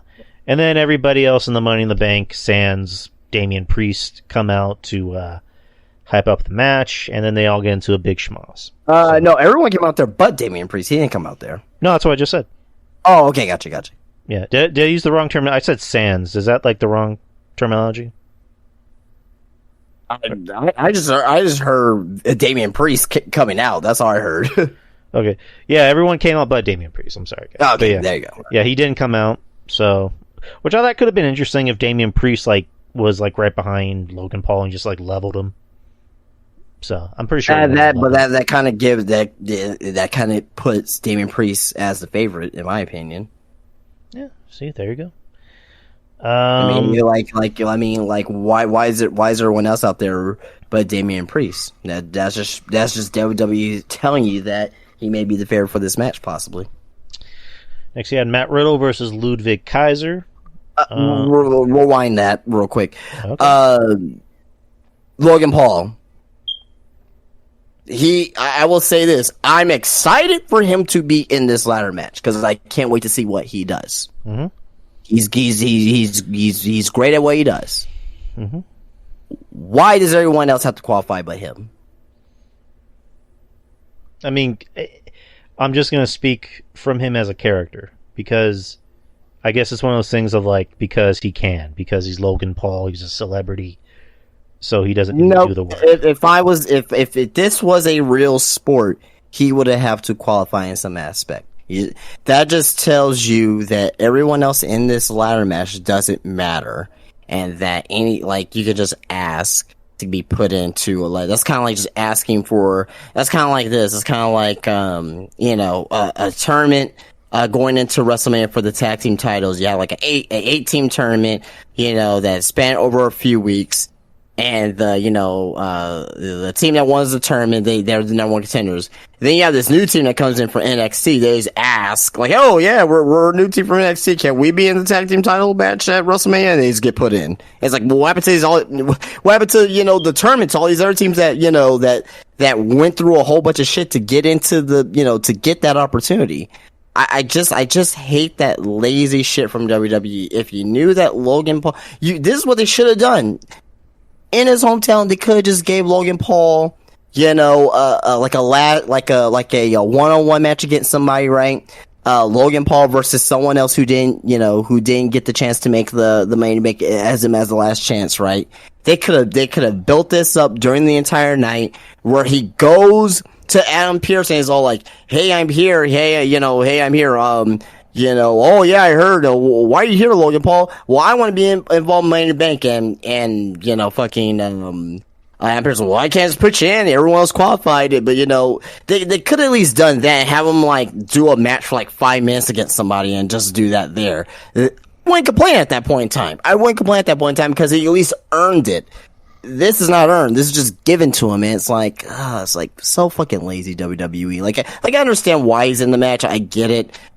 He's a great addition, don't get me wrong, but be fucking creative, man. It doesn't take a rocket scientist on how to do this shit, man. It doesn't take a rocket science. If I was a writer backstage, I will be asking this question. I don't give a fuck if I get fired from fucking WWE. Who gives a fuck? Like, who gives a I'm one of those people who won't be afraid to ask the fucking questions. I just wouldn't be. So I'll just be like, okay, Logan Paul's here, right?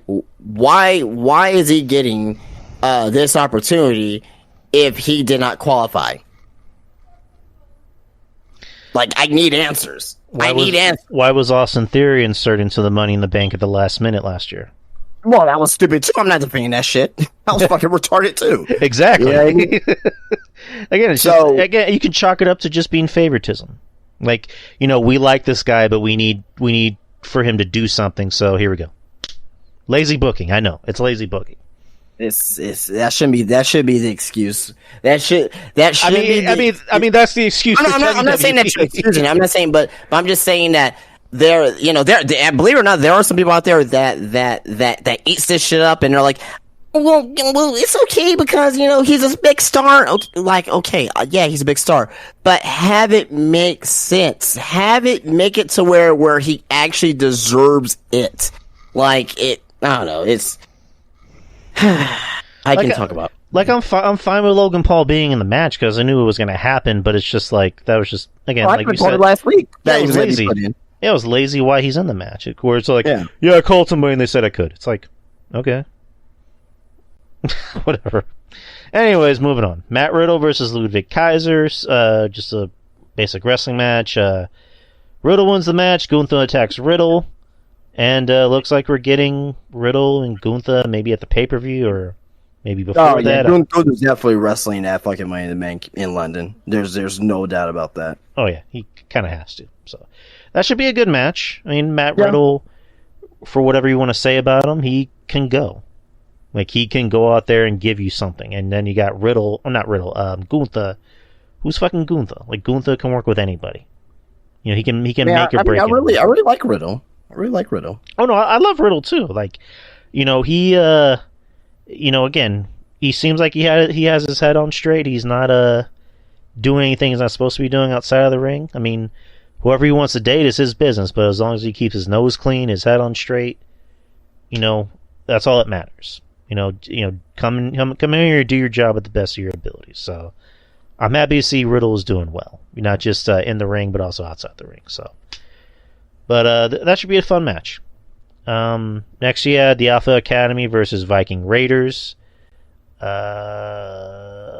Viking Raiders won the match. It happened the way you thought it did. So, Rhea Ripley comes out, and I think she was supposed to have a match with Natalia, and then she beats the shit out of Natalia. Which, Jesus Christ, man! If you know me, I loved every minute of it. and I had to rewind it and watch it 45 times. No, I'm playing. But but yeah, they just continue to have Rhea might as well just like peg Natalya in the middle of the ring, because they are just, again, I'm not the biggest Natalya fan. I've already said that. I mean, I recognize her talent, but it's just WWE really wants to make her look like shit. But I don't know.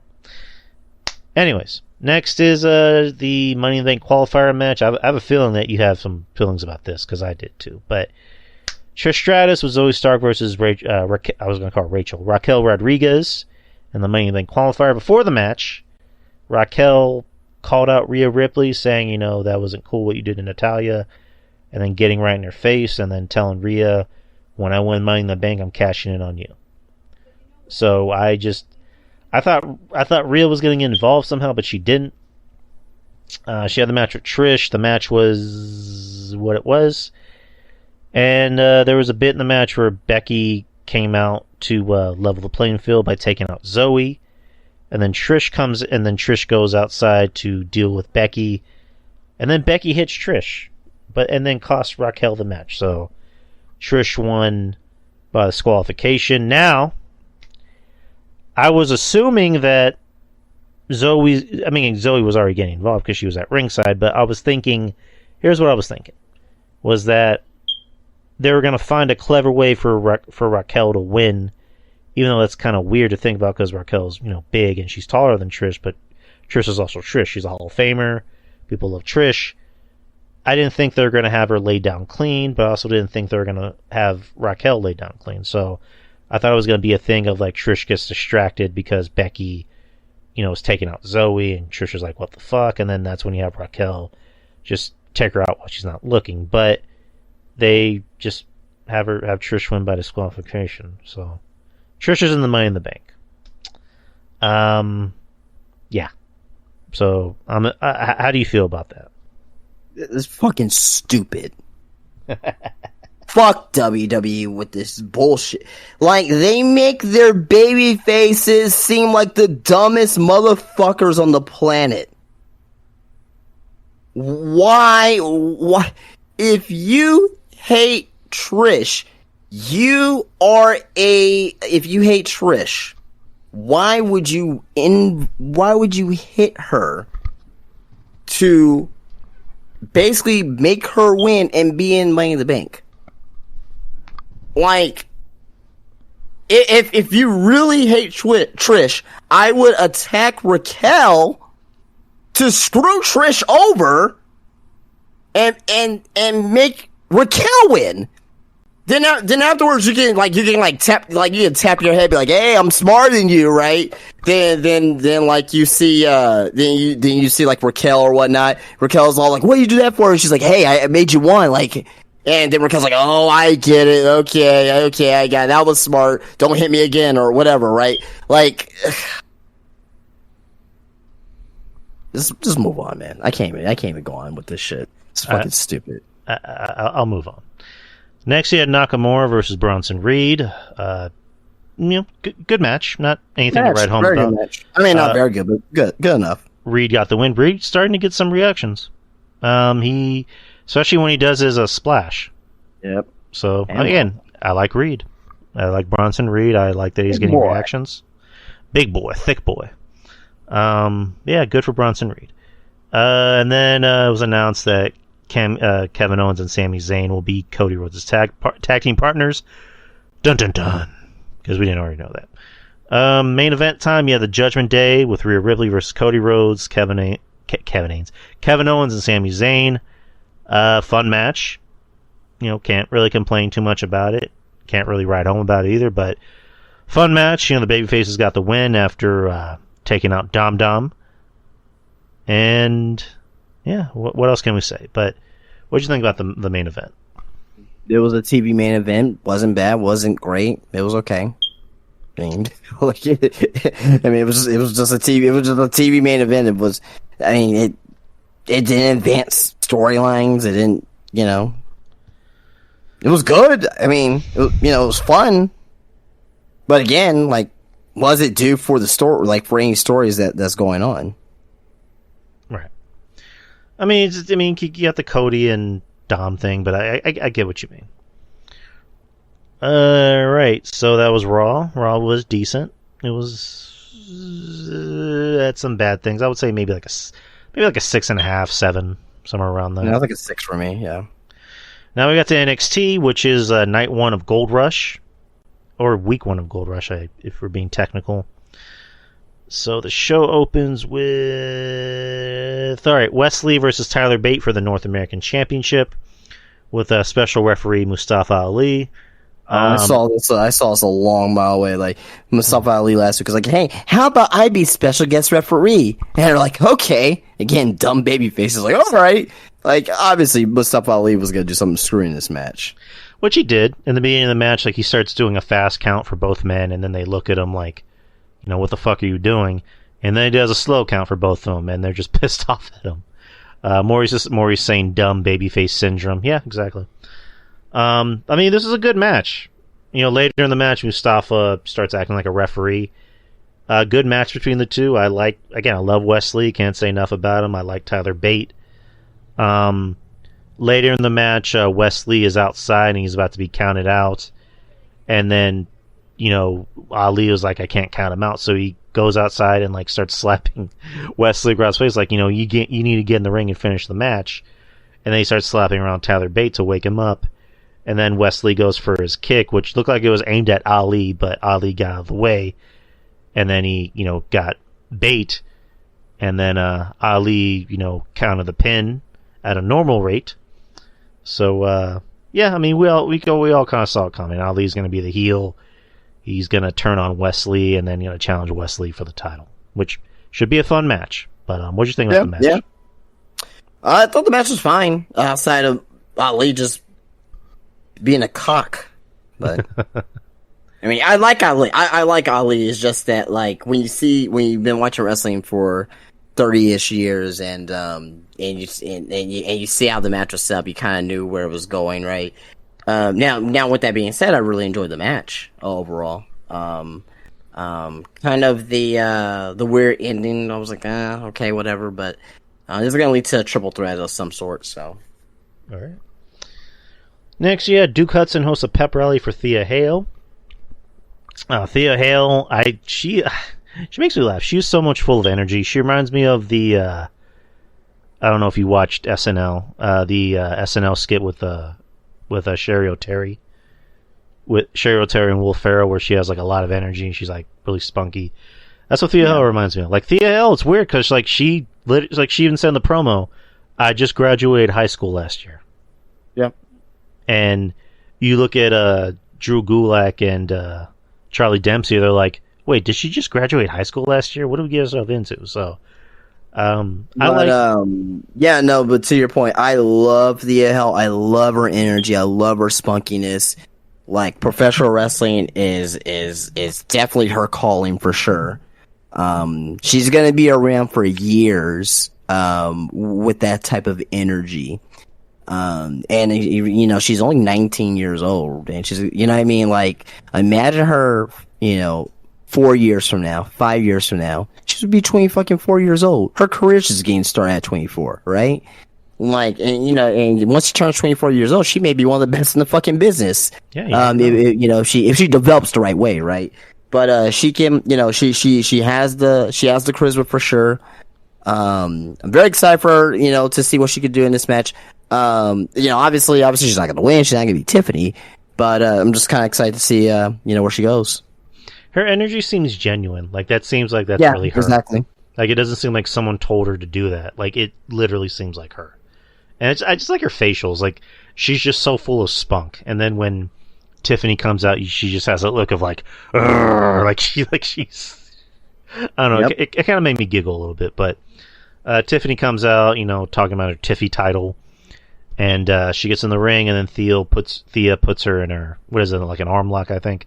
And the whole time you just see Charlie Dempsey yeah, get it in. So it hypes up their match next week. So we'll see how she does. But again, I'm with you. I love her. And let's see where she is 5 years down the line. So next, you had the number one contenders match for the NXT tag titles. You had Josh Briggs and Brooks Jensen with Fallon Henley versus Idris Enofe and Malik Blade and Hank Walker and Tank Ledger. I fell asleep during this match. Not because it was boring, I was just tired. I was out of it, so might have to take over this match. But I know Malik Blade and Enofe won, but what'd you think about the match? I really like Enofe and Malik Blade, man. They are really starting to grow. I like them. I really like them. They're super athletic. Right team won. And I think they're probably going to be the new NXT Team Champions. I hope so. I think that's where it may be going. And I wouldn't be upset by that whatsoever. No, I wouldn't mind it either, because like the whole who's the current tag team champions? Gallus?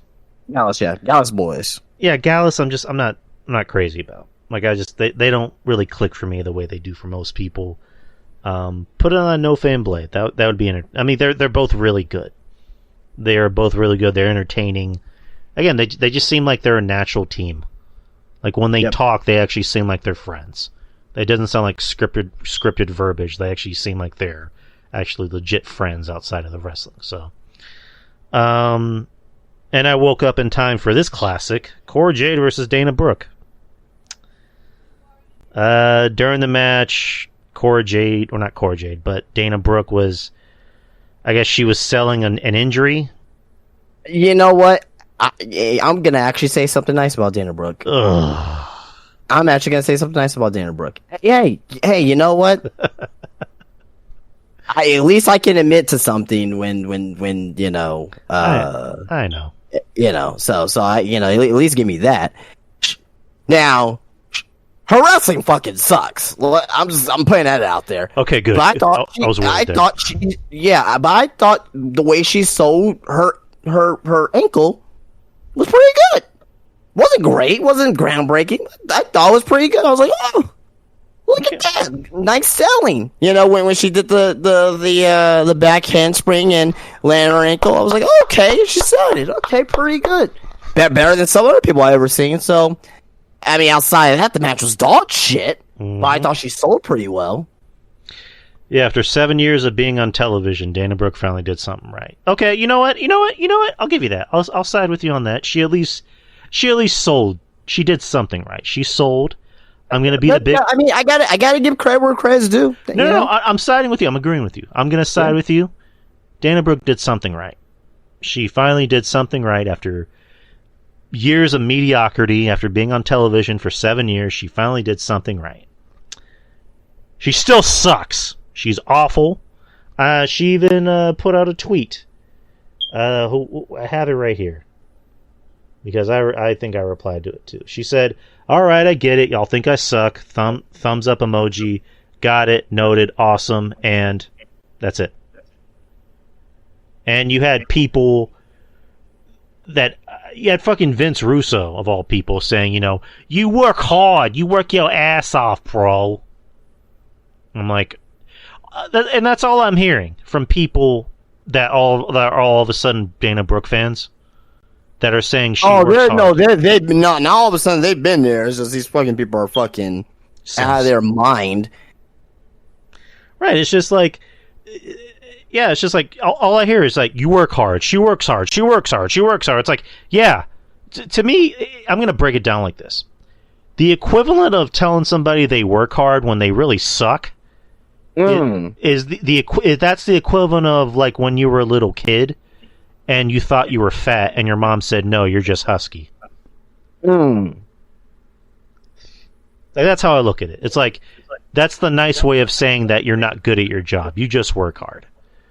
It's like this woman was not even good in NXT.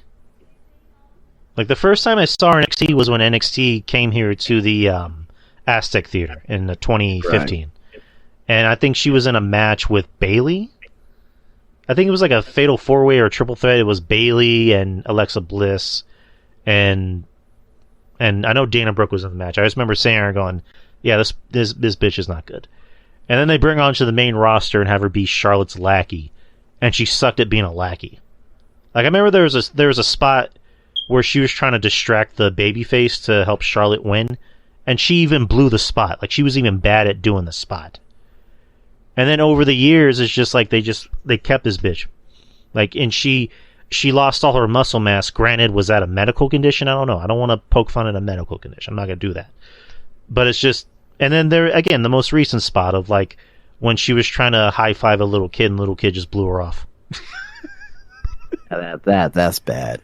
So it's just, again, like you just said, there have been Dana Brooke stans there, but they're simps. They see something that we don't see. It's just like, this bitch sucks. What do you want me to say? I'm sure she's a nice person, but she sucks. I know that the whole thing in wrestling is that you're not supposed to say somebody sucks. I'm not in wrestling. I'm not a wrestler. So I can say wholeheartedly, Dana Brooke fucking sucks. God awful. But I will compliment her on selling in this match. I mean, make her like a, I don't know, man. Make her a valet or something. I mean, I don't know. Make her not on my television. How about that? I mean, just make her backstage. Just keep her backstage or something. I don't know. I mean, like you hear like Tyson O'Neil, make her just like a ambassador for WWE or something, man. Anyways, moving on. Carmelo Hayes and Baron Corbin come out to stand toe and toe with one another. They just come out and talk a little bit of shit. Hayes basically cooked Corbin on the mic. He cooked him. And, you know, Corbin doing some heelish shit, basically doing the whole, you know, I was on the main roster and I did A, B, C, and D, and you're just like everybody else. If you have to come out and say you're the man, you're not really the man. And, yeah, it was just... And it's just like, of all the things in the promo, the only thing I had a problem with, mainly, is just, he says all this shit in the promo, and then he walks away and you hear his theme music. And it's like, first of all, he needs new theme music, because that theme music sucks. I know, like, his whole thing is like, you know, when I became Happy Corbin, I was able to buy a home. I was able to buy a nice house. And, you know, with my hot-ass wife and my, you know, my daughter, you know, I was you know what? I actually kind of like that there, you know, because it seemed kind of real there, but yeah, outside, yeah. But at one point, I thought he was gonna say it'd be, yeah, you know what? I'm gonna have my hot ass wife suck my dick. I was gonna be like, no, don't say that, Baron. You're on TV. Oh man. Oh, but he didn't say that though, so. God damn it! I wasn't expecting that. My hot ass wife is gonna suck my dick. That should just be his catchphrase. My hot ass wife is gonna suck my dick. Suck my dick. Just like how the fans, you know, sing Seth's song, the fans just started chanting, "Suck my dick." Yeah, you know, awesome. But well, I mean, it wasn't a bad promo. I mean, it was a decent promo. It's better than what he would do on Raw or SmackDown. So right, but they're gonna wrestle next week, and Baron also has a feud still ongoing with what's his name, Cameron Grimes. So again, I don't want to get you started on the draft, so we'll just move on. Nah, it's fucked up anyway. So Cameron Grimes. All right, so what do we have here?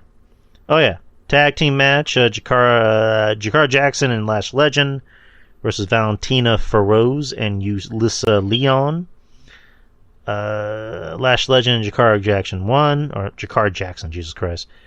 It was a match. It happened. It was a match. I like Jakara. She has a great look on her.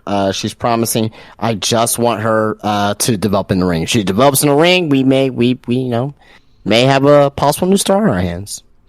And I know this is your favorite segment of the night, Von Wagner. Von Wagner talking about his past when he was a little kid. Oh, said, before you continue on, this deserves an Emmy.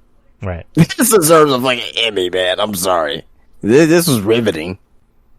Right. I mean, they want to humanize people. I mean, it's happened. It's wrestling. They always do it. They're doing it with Vaughn. They did it with Gigi Dolan. I mean, they've been doing it with Gigi Dolan, but then they did it again earlier in the night where she's talking about tattoos, I think. So, hey. But yeah, with Vaughn, they're talking about his past when he was a baby. He had to get surgeries on his head. And he said that there's a possibility that he might not have even made it out alive. And he was made fun of for how he looked. Right. Hey, I can sympathize with being bullied. I mean, it humanized him. So, I mean, they want to make Vaughn a baby face.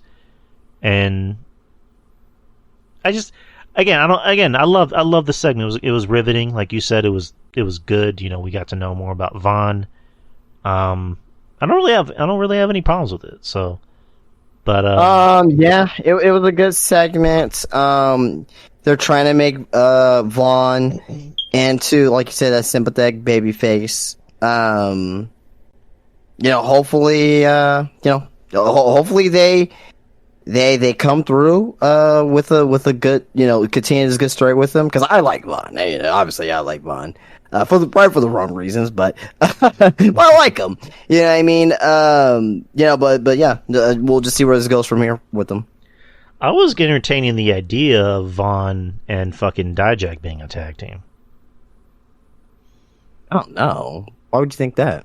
Well, isn't that what weren't they kind of teasing that last week, where like him and Dijak had like a thing going? I don't know. How was that? I didn't see that, but if it happens, then I guess.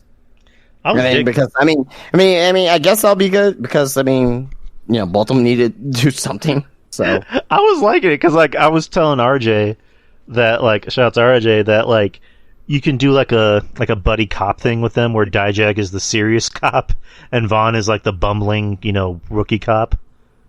Do something like that. Where it's Dijak is, they're busting like a drug raid, and Dijak's like, okay, where's the coke? And you turn around and see Vaughn with a fucking line on his face.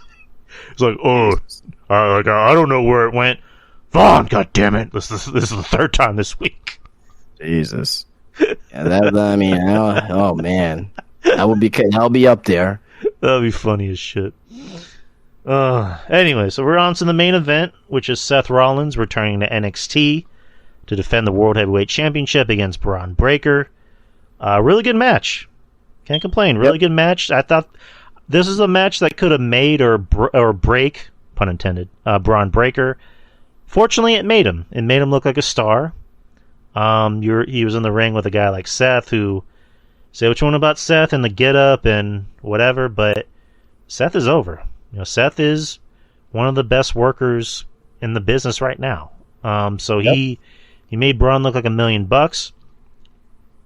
And of course, Seth selling those ribs and played a part in the match. But Seth getting the win.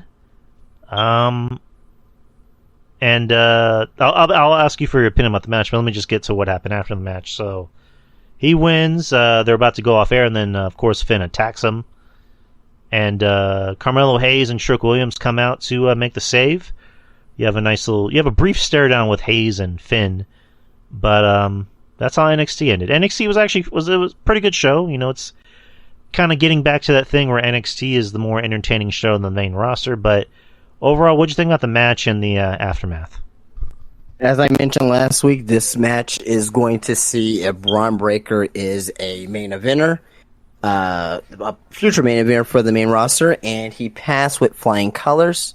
WWE knew what they were doing, putting Seth with them, because it's like, if you can't have a good match with Seth, you can't have a good match, with anyone.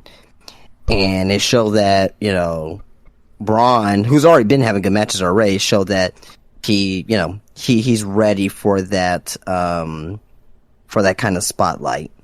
But yeah. I mean, very good match overall. Seth Seth was selling those ribs pretty well throughout the match. But I thought it was good. All right. Do you think maybe down the line we can get maybe Carmella versus Finn? Not NXT, no. Main roster. Okay.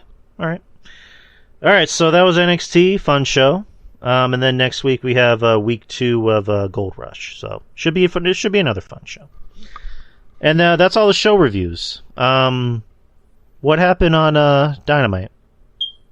I missed half of it because I was doing the show. But from what I didn't get to see the second half of it. I mean, we already talked about the first half already. So all I saw at the end was Okada coming out to confront Bryan Danielson. That's going to be the main event for Forbidden Door, as it should be. Forbidden Door now has 8 matches on the card. They announced, about half the card tonight. So yeah, I mean, it's set up to be a good show. Nice. All right. Do you want to do Forbidden Door predictions? Yes. All right. So let me pull up the match card. Give me 1 second. I think I'm pretty sure. I think most of the people here will want to hear that too. Maybe. All right. Here we go. Forbidden Door will be this Sunday, June 25th at Toronto, Ontario, Canada, in the Scotiabank Arena. And so far, there are 10 matches announced, one of them being a pre-show. So let me just go through the card. The first match will be the first match I see on here is the pre-show: Athena versus Billy Starks in the Women's Owen Hart Cup Tournament first round match. Athena's gonna win. I mean, she's the Ring of Honor Women's Champion. You need to have some star power going through this tournament here. Billy Starks, she's good. I like her. But it's too early for her to start getting that type of success. All right. And then main show matches. Let me just start. Hey, do you have a prediction? Not really. I guess who'd you pick? Athena. I'll go with Athena. So let's just start from the bottom. Singles match for the AEW Women's Championship: Toni Storm versus Willow Nightingale. Toni Storm gonna win. Willow's already the New Japan Strong Champion. I don't see her being double champion right now, and Toni Storm, for God's sake, she needs to do something with that fucking belt. So, I mean, anyone who's a women's champion in AEW needs to do something with their belt. But I guess I'll go with Toni Storm. Or a 4-way match for the AEW International Championship: Orange Cassidy versus Zack Sabre Jr. versus Shibata versus Daniel Garcia. All right. Well, this is gonna be a damn good match, I think. There are all these different styles. Zack Sabre Jr. is like the grappleist. Shibata is like the strong style. Kicks to the back, kicks to the shin. Daniel Garcia is like a mixture of Shibata and Zack Sabre Jr. And Orange Cassidy, he's maybe like a striker or whatnot. Yeah, what I mean, like a striker for the most part. You know what I mean, but I guess if you want to call him that. But anyway, yeah, Orange Cassidy's winning this here. The only other person that could win is maybe Daniel Garcia. Zack Sabre Jr., who is the IWGP television champion.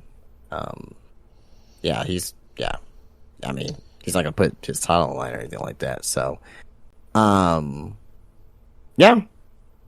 I guess, and Shibata, he's the pure champion for Ring of Honor. So, so you got 3 champions in this match. 1 title's on the line. Orange Cassidy's gonna win. They love Orange Cassidy, so he's gonna win regardless. All right, Men's Owen Hart Cup Tournament first round match: CM Punk versus Kojima. I mean, it's gonna be CM Punk.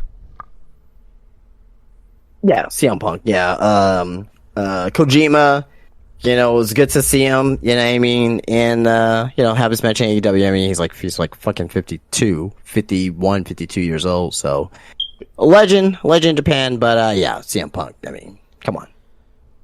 10-man tag match: the Big Cock Combat Club versus the Elite. And Kanose, so it's Blackpool Combat Club with Takeshita versus the Elite. Oh, and you forgot Shota Umino. Oh, you don't know who he is, but Shota Umino versus the Elite and Eddie Kingston and Ishii. So who are you picking? This is a tough one, actually. I'm probably gonna go with the Elite, and I think Umino's gonna take the pinfall. It's either Umino's taking the pinfall or Ishii's taking the pinfall, but I'm gonna go with the Elite. BCC won at the last pay-per-view. I think the Elite will win here. So, but it should be a fun match, very fun match. With the talent that's involved here. Umino, I really like Umino. He's a young, very young prospect. He's only 25 years old. And he's damn good at what he does already. So that'll be a name. Hopefully, if everything goes well, there'll be a name that we'll hear years to come with them. Hopefully, so. Yeah, I'll just agree with you. Next is 6-man tag match: Jericho Appreciation Society versus Minoru Suzuki versus Sting, Darby Allin. No, wait, I think I got that wrong. I'm sorry.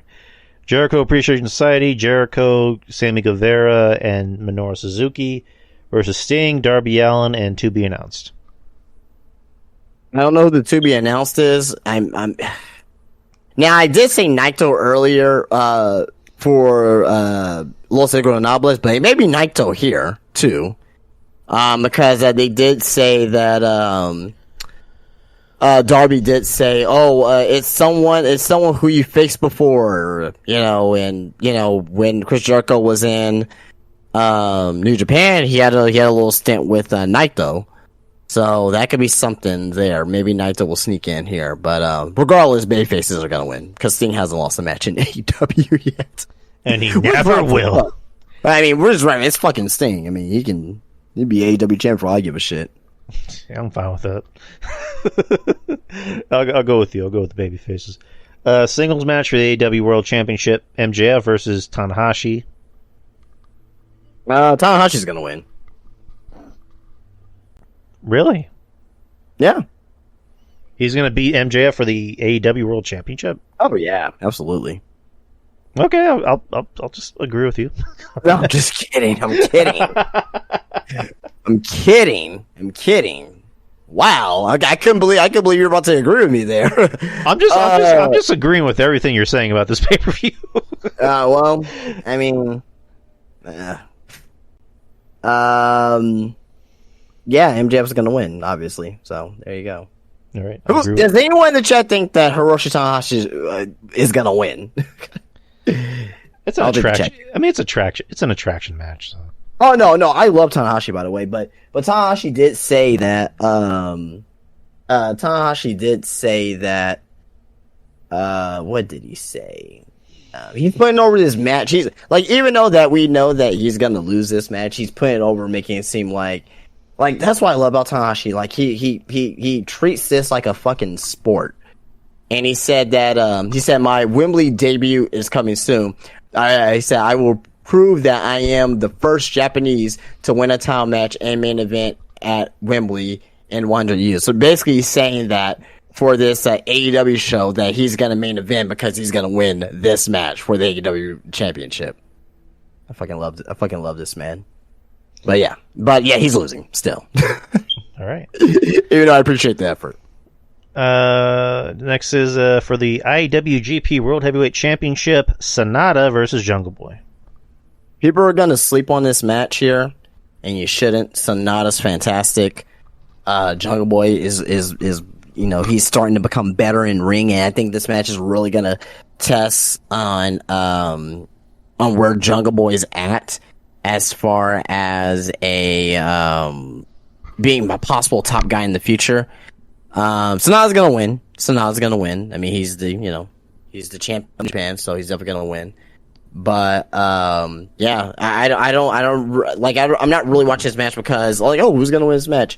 I'm watching this match because A, I love Sonata, but also B, I'm really looking to see how Jungle Boy fares in this match, and I think he'll fare well. I think he'll fare well in this match. All right, I'll go with you. Next, you have the singles match, which might be match of the night, match of the year candidate: Bryan Danielson versus Okada. Okay, I don't know who's gonna win this one, but I'm probably gonna go with Okada to win this match. Bryan Danielson seems like a guy that likes to put people over. I think he really just wants this match. I don't really think he cares if he wins or loses this match. He just wants this match. You know what I mean? And this will give the top New Japan star a win on your biggest show. Maybe one of your biggest shows of the year. But this match is going to be hard hitting. It's going to go long. Like if you guys hate long matches, you're probably not going to like this match. This is going to be a long match. This is going to go at least 30 minutes. It has to. Like if this is the only time we see Bryan Danielson and Okada in a match like this, give me 30 minutes. I would say no longer than 40. No longer than 40. And there's going to be some people that are even going to complain about that. But damn, if Bryan Danielson and MJF can do a 60-minute Iron Man match and just go nonstop, I can see this match doing the same thing as well. But Okada's going to win with the Rainmaker, though. Yeah, I mean, again, Danielson at this point is, I just want to wrestle, I want to prove something, and I'll put over who you want me to put over. So, this is a dream match for a lot of people. So, but yeah, Okada's going to get the win because Okada's Okada. He's the star. Next is what looks like what may be the main event. No. The Bryan Danielson Okada was already announced as the main event. At least that's from what I understand. Okay, never mind. But the last match I have on the card, IWGP United States Championship match, Kenny Omega versus Will Ospreay, whatever. Ospreay's gonna win. Ospreay's gonna win. I don't know if this match is gonna be as good as the first one. But with that being said, this match is gonna be fucking fantastic. Like this card here is already fucking 10 times better than last year's. The fact that you got CM Punk on this card and MJF on his, like, CM Punk could be like 5th from the bottom. You know what I mean? Like, you know how crazy that is? You know what I mean? You could be like 5th from the bottom. Like, MJF could be like 4th from the bottom, 3rd from the bottom. Like, that's nuts. But my question is how they're gonna space this pay-per-view out, how they're going to, space this pay-per-view out, and, what kind of momentum is gonna go from match to match to match to match to match. But this match here, Kenny Omega versus Will Ospreay, if you didn't see that first match at the Tokyo Dome, for Wrestle Kingdom, owe yourself to at least give this match a shot, right? It may not be your favorite cup of tea, but once it's done finished, you can be like, okay, I understand why people may like this. Yeah, you're gonna see your false finishes and your kickouts and things of that nature, but so what? You see that in NXT, you see that in WWE, and you seem to be fine with that. So you get the same thing here, but I will say this is probably gonna be a long match as well, 30 minutes for this one maybe. But Will Ospreay is gonna win with most likely a hidden blade. I don't think he's gonna do a Oh, I forgot his other finisher name. Nowhere. Jesus. Oh my god. Well, anyway, I think he's gonna do the hidden blade anyway, to beat Kenny Omega. But, yeah, we already know Meltzer already has his preload for 5 stars already. So, but maybe it's warranted. So, I thought the one at Wrestle Kingdom was at least 5 stars because it was fucking amazing. But yeah, we'll see how this one goes. All right, that was Forbidden Door. It's gonna be this Sunday. I might watch it. Did you make a prediction? Again, I'm just going with you. I'm gonna go with Ospreay because it seems like they want to put the gas behind. Or I mean, I don't want to say gas behind, but just like it seems like that's kind of the logical way to go. Well, I mean, he's gonna be going back to New Japan, and I don't think Kenny Omega's gonna be. He's obviously not working there full time for New Japan, so I just think that they're just gonna get back to Will Ospreay so he can go back there full time with the title. Right. But that's going to be Sunday. I might even watch it. I might watch it. Fuck it. Maybe for the Okada and Bryan Danielson match, I'll give it a watch. So, So that's the shows we're reviewing. As far as like news goes, again, nothing too crazy came out in the news. Just articles, things that people said. Just really nothing burger things. Carlito was at House of Glory and talked about the rumors about him. Or he was kind of cute with the rumors where someone had asked him, did he sign with WWE? He says the rumors are true, and that is that I taught El Hijo del Vikingo all of his moves. So, he's not going to talk about him re-signing with WWE just yet. But yeah. Any thoughts on that? Yeah, happy for Carlito. In what capacity is he going to be back in? That's the main question, right? But yeah, no, happy to see him coming back in some capacity. Moose re-signs with Impact Wrestling. He put out an Instagram post talking about why he decided to stay. He said, leaving Impact Wrestling was a very hard decision to make since I made my debut in July of 2016. I have accomplished so much in 7 years. Truth is, so many matches that I wanted to have, so many matchups to be had. Then I realized, unlike MMA, I don't have to beat the great wrestlers and other organizations to be considered great. Yeah, whatever. I think my body of work speaks for itself.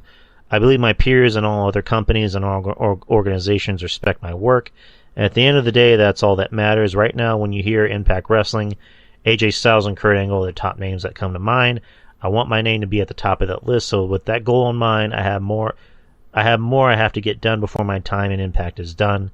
Not only did I sign back with Impact Wrestling, but I also signed the longest deal anyone has ever signed in the company's history.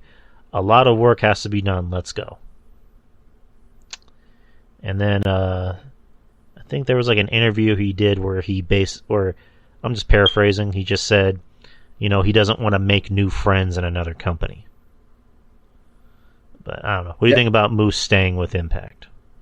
I mean, it's the right decision for him at the end of the day. So, if he goes to WWE, I don't really see him being utilized to his full potential. If he goes to, I was gonna say TNA. He's in TNA right now.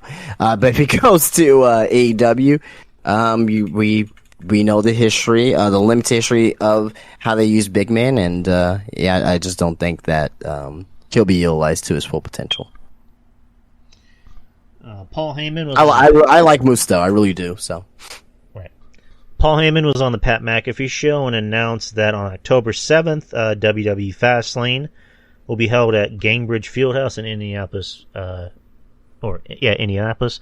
Furthermore, it will also mark the first time that the company has held a PLE in the city in over 7 years. So when was the last time a pay-per-view was in Indiana, if anyone knows? Jesus Christ, I don't have no idea. So 7 years, so that was in 2016. I was gonna say 2012, but yeah. Alright, hold on. When was the last time a WWE pay-per-view was in Indiana? Okay, that's not what I asked. If anyone can pull that up, because I'm trying to look it up right now.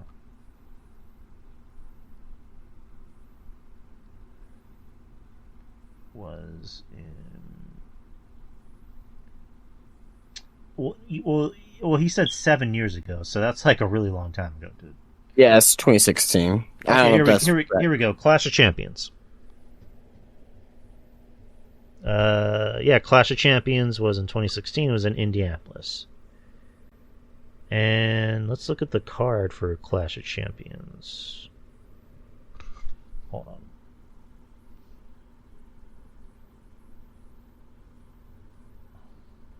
Sorry, people. I'm just trying to spice up the conversation. So here we go. Clash of Champions 2016. Indianapolis, Indiana. Bankers Life Fieldhouse. September 25th, 2016. Matches on the card that day. Yeah, Nia Jax defeating Alicia Fox in a pre-show match. You had the Tag Team Championships, the Raw Tag Team Championships.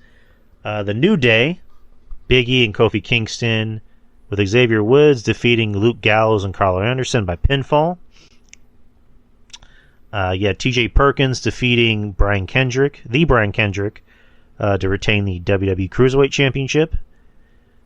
You had Cesaro versus Sheamus ending in no contest. That was when they did their Best of 7 series. Chris Jericho defeating Sami Zayn by pinfall. Charlotte with Dana Botch defeating Sasha Banks and Bayley by pinfall to retain the Raw Women's Championship. That was a triple threat match. Roman Reigns defeating Rusev to win the United States Championship. And the main event was Kevin Owens defeating Seth Rollins to retain the Universal Championship. So that was Night of Champions. Do you remember that pay-per-view at all? No. Okay. Next, Braun Breaker breaks a silence about his dad, Rick Steiner's comments about Giselle Shaw. He was on the Under the Ring podcast. He responded by saying, "I appreciate the question. I can't speak for my father, but that's not a reflection of me or who I am or what I'm about." And this, if anyone forgets, there was the situation at WrestleCon during WrestleMania weekend where TNA wrestler Giselle Shaw, who's also a transgendered wrestler, woman, she said that Rick Steiner started hurling insults at her. Basically just saying really heinous and just ignorant shit. And this was like 2 months ago, which feels like it was like last year, but it was like 2 months ago. But I mean, good, like Maurice is saying, good answer to the question by Braun. I think we said the same thing, which is just like, at the end of the day, like Braun, this is not who Braun is. Braun is not his dad. Like, let's say his dad did do what he did. Like, that's not Braun's fault, and this shouldn't be a reflection on Braun. And again, very, very mature thing for Braun to say. But what are your thoughts on Braun's comments? I mean, I liked his answers. I mean, what else is he supposed to say? You know what I mean? The way they responded was very professional and very, I won't say political, but it's a good answer. That's all I can really say. It's a good answer. All right. And did you bring any articles? Yep, sure did. It's all AEW because there's no WWE news at all right now. Well, this already happened. This is like a nothing burger, but just to mention it, Kenny Omega will not appear live on this Wednesday's AEW Dynamite or this Saturday's AEW Collision. But he did do a backstage promo. But I think they meant like physically in the arena. But that was coming from Dave Meltzer. Kenta expressed to New Japan and AEW that he isn't facing CM Punk at the Forbidden Door, which is true. Obviously, we know that now. Kenta versus CM Punk had been planned, but as of this week, it wasn't happening. Punk was open to the match, and there were other options being evaluated for him as of Saturday.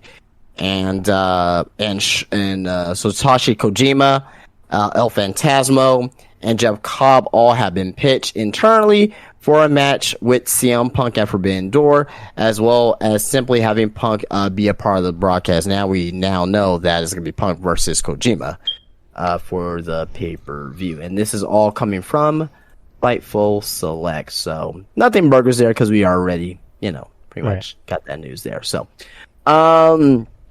Chris Hero, this is coming from Fightful Select, is being looked at as a potential name to join AEW in at least a backstage capacity. Chris Hero was in town for Collision, and he was backstage for Collision on Saturday. Would you want to see Chris Hero in AEW as like a backstage guy, like a tutor, coach, things of that nature? Would you think that will help the roster in some aspects?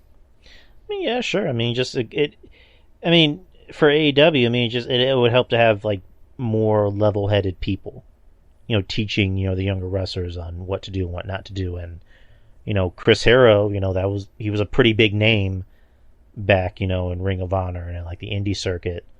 And he also has a past with CM Punk. He Or him and Claudio, same thing. Like him and Claudio were, what is it, the Kings of Wrestling back in Ring of Honor. So I mean, you can maybe bring that back, or maybe do something with Punk. I mean, I don't know Chris Hero's like in ring, status at the moment. But yeah, I mean, if you want to bring him in as like an agent, a trainer, a scout, why not? I mean, he seems like he has a good head on his shoulders as far as like the wrestling business goes. Yeah, absolutely. All right, cool. All right, next story here. It's coming from Pacific Rim. Being by your favorite person ever, Tony Khan. Oh yeah. So basically, this is about tournaments in AEW, and basically, if we want to see like a round robin tournament, kind of like that the G1 is for New Japan. So his kind of response to that, he was being asked about tournaments. So he was saying there are single elimination tournaments in AEW. We never done a round robin tournament. It's something I'm interested in, but certainly the G1 is an industry leader there. And that was again from Tony Khan, from the Pacific Rim. Would you want to see a round robin tournament style, and maybe not just in AEW? We can open this up to maybe even WWE as well, or even NXT. Would you want to see a round robin style tournament over here in America in the mainstream? Okay, repeat what a round robin tournament is again, because I was kind of lost there for a second. So basically, a round tournament is basically like a point system, pretty much. So like like the World Cup. Mm-hmm. So it's not like a single round tournament. It's basically based off a point system. So like, so think about it like okay, you get 0 points if you lose. You get 2 points if you lose by disqualification. You get 5 points if you win. You get 10 points if you win by submission. Oh, I was making it up. I'm not saying that's what it is. I'm just making it up as I go along. But it's a point system, and basically, whoever accumulates the most points. Because there's certain brackets, so there's like 4 brackets. There's like A bracket, B bracket, C bracket, D bracket. Whoever wins those brackets, right? It becomes the 4 that comes out each bracket. At that point, it becomes a single elimination tournament where you have your semifinals, then you have your finals after that. Yeah, sure. Any like concepts you want to add to wrestling that make it seem more like a sport? I'm fine with it. Cool. Yeah, so Tony Khan is considering a round robin style tournament for AEW, which I guess will be interesting. All right, I don't got much other things else. I just got a couple more things here with the ratings, and just one, I guess, one very positive story. I will say, very positive story. Then I'll be done. AEW Dynamite last week was number 3 overall in the 18-49 demo. Had a 0.3 rating, 832,000 viewers for last week's Dynamite. 2.4 million viewers, 0.67 rating. Number 1 in the 1849 demo among broadcast, primetime, and cable originals. So SmackDown, number 1 again. Rampage, on the other hand, 423,000 viewers, 0.13, 18-49, number 12 in cable for Friday. Raw, this past week's Raw, 1.8 million viewers, 0.56 in the 18-49 demo, which made them number 1 overall. For Monday night, number 1 among cable originals and broadcast primetime in the 18-49 demo. And we have the Collision debut here. So the Collision debut here, again, we kind of talked about it a little bit. I don't expect it to be at this every week, but a 0.33 in the 18-49 demographic. They were number 3 overall in the demos, and 816,000 viewers for Collision on Saturday. So that is your viewership from last week. One last story here, a feel-good story, at least for me. To close this out here, from PW Insider, Amanda Huber is now working on the production end of AEW. She had been working in the community outreach area of the company, but was recruited by Michael Mansouri to come over to production. So the wife of the late great John Huber, Brody Lee, Luke Harper, wherever you want to call him, seems to be working up in the company now. So unfortunately she got this job due to passing of her husband, but I think it was good of AEW to give this family still a steady income to what was actually a huge void that the unfortunate passing of our Brody Lee. So congratulations to Amanda Huber there. I thought that was a little feel good story that I read there. So nice. Yeah, good for her. Is that it? That's all I got. Yep, that's all I got. I have one article. It's a non-wrestling related article because Maurice brought it up. So, I saw The Flash on Sunday. Sunday. I enjoyed it. Fun movie. I went in with a more open mind, because everything that's going on with the star that's playing The Flash, Ezra Miller. I tried to be a little bit more biased and just watch the movie for what it was. I put out a review if anyone didn't check it out. Begrudgingly, I admitted Ezra Miller did a good job. I thought Ezra did a good job, especially with having to play two different characters.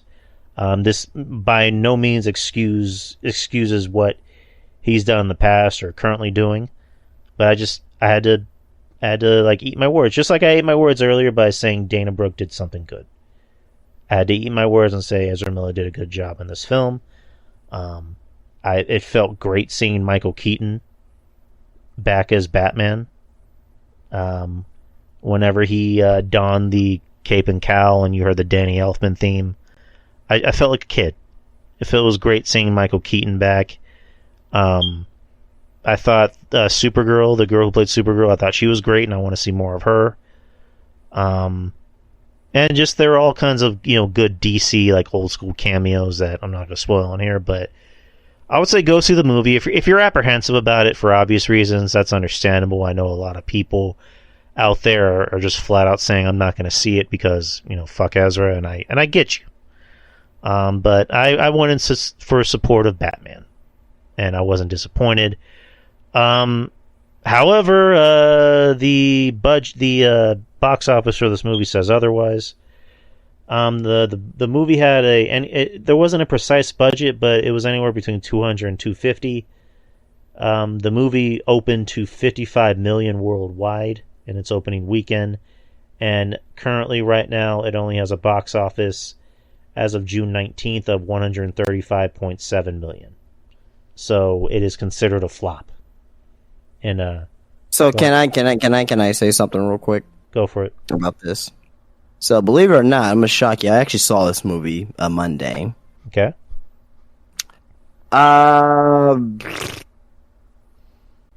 Too goofy of a beginning. Okay. It was so goofy. Mm-hmm. Like, I'm not gonna spoil for anybody. It was so goofy.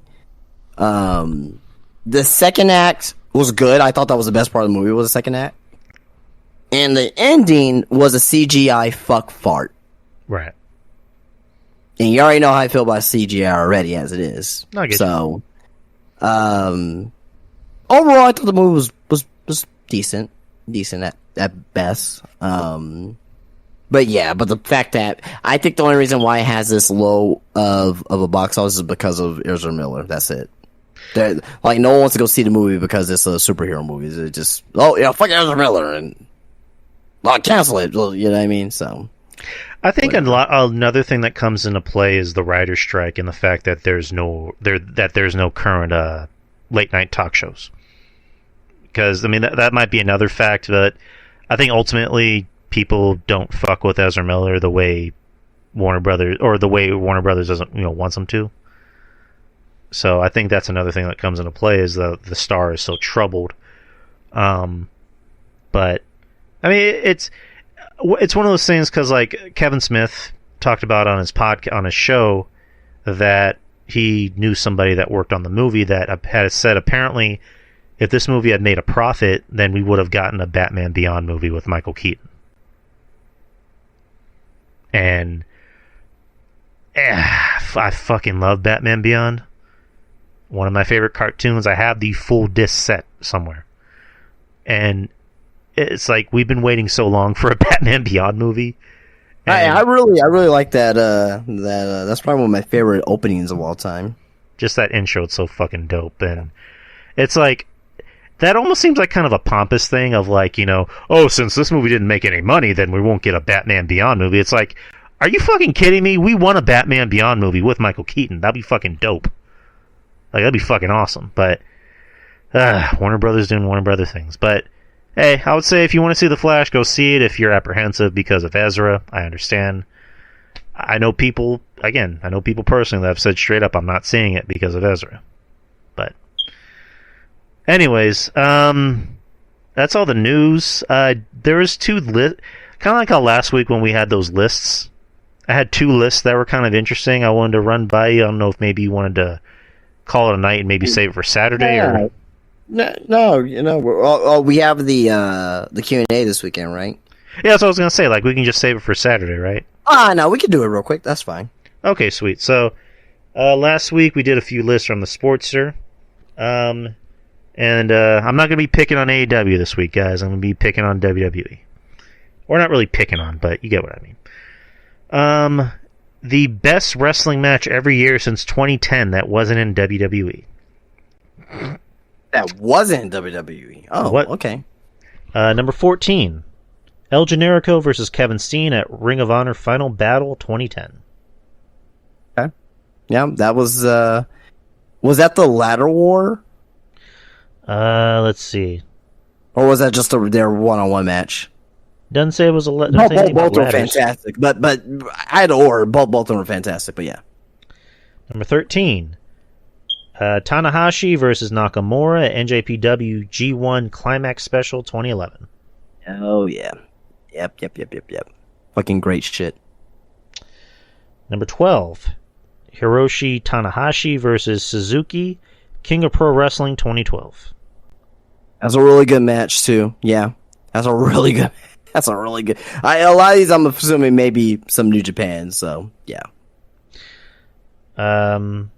Tanahashi versus Okada, NJPW Invasion Attack 2013. Yep. Number 10, AJ Styles versus Suzuki at G1 Climax 2014. All this is going to be fucking just New Japan. Oh, man. I mean, deservedly so, because they had like a good 7-8 year run. It was just like bangers and bangers and bangers. Number 9, Kota Ibushi versus Shinsuke Nakamura, Wrestle Kingdom 9 in 2015. Yep. Number 8, Kenny Omega versus Tetsuya Naito, G1 Climax 2016. 2016? Oh, I don't agree with that one. Very good match. But I would have done AJ and Shinsuke. All right. I would have done AJ and Shinsuke. That's why I would have went for Wrestle Kingdom, but number 7, Okada versus Omega, Wrestle Kingdom 11, 2017. Yeah, that's what started all right there. Yes, the amazing match. That's that when anyone thinks Okada versus Omega, it's that match. It's that match, and it's the third match when Omega won the title. Speaking of which, number 6, Okada versus Omega, Dominions 2018. One of the greatest matches I've ever seen in my life. Loved that match. Loved everything about it. Fucking Kevin Kelly and Don Callis on commentary just... Oh, man. It was... I mean, if you watch the English version, of course, but... Oh, man. Just great shit. Number 5, Shingo Takagi versus Will Ospreay, Best of the Super Junior 2019. Just love, yep. Yep. I can't even say anything, just yep. Yep. This is something. I don't know if I agree with it, but like when you say that match, like I can see why it's picked. Number 4, Adam Page and Kenny Omega versus the Young Bucks, AEW Revolution 2020. Oh yeah, that was really good. Really, really, really good. Love that match. Number 3, Bryan Danielson versus Kenny Omega, Dynamite Grand Slam 2021. That is the time limit draw? I think that was a few months later. Okay. That might be on the list. Either way, they had great matches too, so yeah, I don't disagree with that. One of my favorite Omega matches. Number 2, FTR versus the Briscoes, Ring of Honor Super Card of Honor 2022. Absolutely. Absolutely.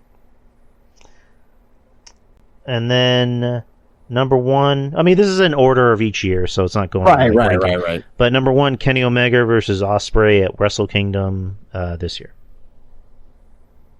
To me, that's... I don't know if I have that as my match of the year right now. It's top 5 for sure, maybe top 3. But I see why they picked it. So, all right. And another list, or I mean, this is probably the last list I have. 10 most boring WWE World Championship feuds of the 90s. Oh, fuck! Holy shit! 10 most boring WWE championship feuds of the 90s. Oh god, let's do this. Number 10, Bret Hart versus Bob Backlund. No, I disagree with that. I disagree with that one. I'm sorry. Isn't that when Backlund just like randomly came back and like made him tap out? Yeah, well, I mean, he didn't make him tap out, but Owen Hart throwing the top. Like I'm thinking that whoever did this one here, they probably didn't watch WWE in the 90s. They probably started watching, or they probably started watching around the Attitude Era. They probably just think everything New Generation sucked, which not everything sucked, but I thought this is one of the things in the New Generation Era that I thought was actually pretty decent. You know what I mean? I mean, not the WrestleMania 11 match, but like the championship feud I thought was pretty decent. So I disagree with that. Number 9, Shawn Michaels versus Ken Shamrock. I mean, it wasn't even a feud. It was like 2-3 weeks, but okay, sure. I just remember the spot where Shamrock has him in the ankle lock and Shawn Michaels still has the lollipop in his mouth.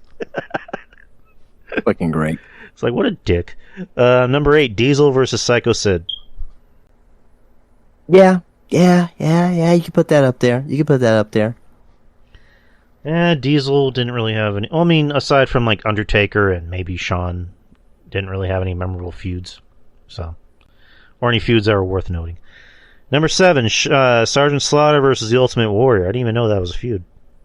Yeah, that's when Sergeant Slaughter took the title off Ultimate Warrior at Royal Rumble 91. So, yeah. All right. Number 6, The Undertaker versus Farouk. Oh, yeah, that wasn't good. Number 5, okay, I like this one for all the wrong reasons. The Big Show versus the Big Boss Man.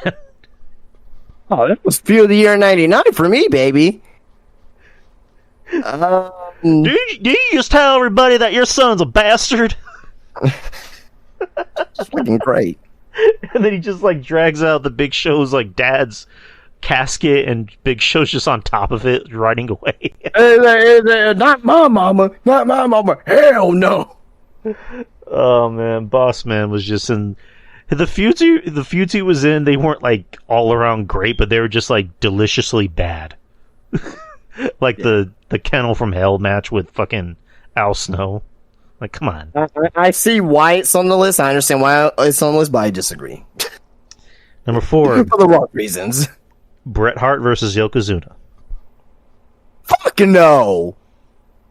Fuck out of here. No. They basically had a year-long feud. No. Yeah, I think the only reason why it's there is because of WrestleMania 9 and how people view WrestleMania 9. No. I disagree with that. Number 3, Shawn Michaels versus the British Bulldog.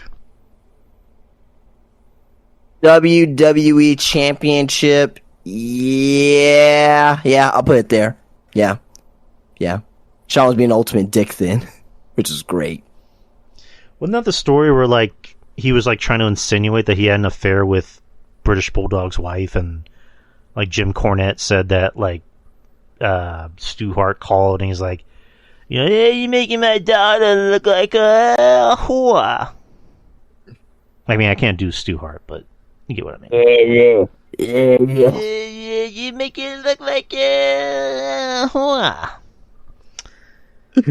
Okay, fuck this list. I fucking hate this list already. Number 2 is Undertaker versus Kane. Fuck you in the ass. As a WWE Championship feud?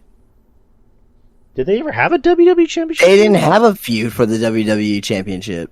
Kane won the title for one night. Okay, yeah, whoever writes these lists is and then Undertaker won it in '99 for a little bit, but there was no feud with him and Kane. It was just, yeah. Then you had the point where Kane and Undertaker double pinned Stone Cold Steve Austin. But it wasn't like Taker was champion and like Kane was feuding with Taker over the championship. They didn't have anything like that. That's retarded. Number 1, Diesel versus Mabel. Yeah, that's probably number 1. That's probably number 1. I remember Diesel or Kevin Nash told the story of, like, because, Mabel, he broke Undertaker's nose. And then he almost, like, hurt Kevin Nash, and Vince wanted to fire Mabel, and Kevin just said, well, if you're going to fire him, you're going to fire me. Like, we're not going to fire people for doing shit in the ring. But I think eventually they ended up firing. But, yeah, Mabel was not too long for wrestling, but whatever. But, yeah, rest in peace, Mabel, of course. But anyways, that is the show, people. That is episode 301. And we thank everybody for joining us tonight. And I thank Justin for tonight. I thank him for the contributions and the news articles and the good conversations, as always. But Abso-fucking-lutely. And we will see you on Saturday for the Q&A. If you haven't already, put in your questions. Even if you did, you can put in more questions. And just a reminder, as soon as we start recording the Q&A, no more questions. We will not take them. We'll most likely save them for the next Q&A, but do not put in any more questions while we're recording, because we will not. Don't put it in as we're already. Don't put it in. Right, pull out, guys. Don't put in. But and then Goof, please no more disgusting questions. Like with you saying that, it's coming. So like I'm not a prude. Anyone knows I'm not a prude. We're not prudes on here. We talk about all kinds of disgusting shit on here. Just for whatever reason, when I say I have to take a shit, all of a sudden that's like blasphemy. But I guess I get why, because taking shits are gross. But we have to do it. But yeah, just stop asking me. Goof, no more questions about eating ass. Like, for the love of God, please no more. But I already know they're coming because Goof doesn't listen to me. Anyways, guys, we're done for the night. See you on Saturday, and peace out. Peace out.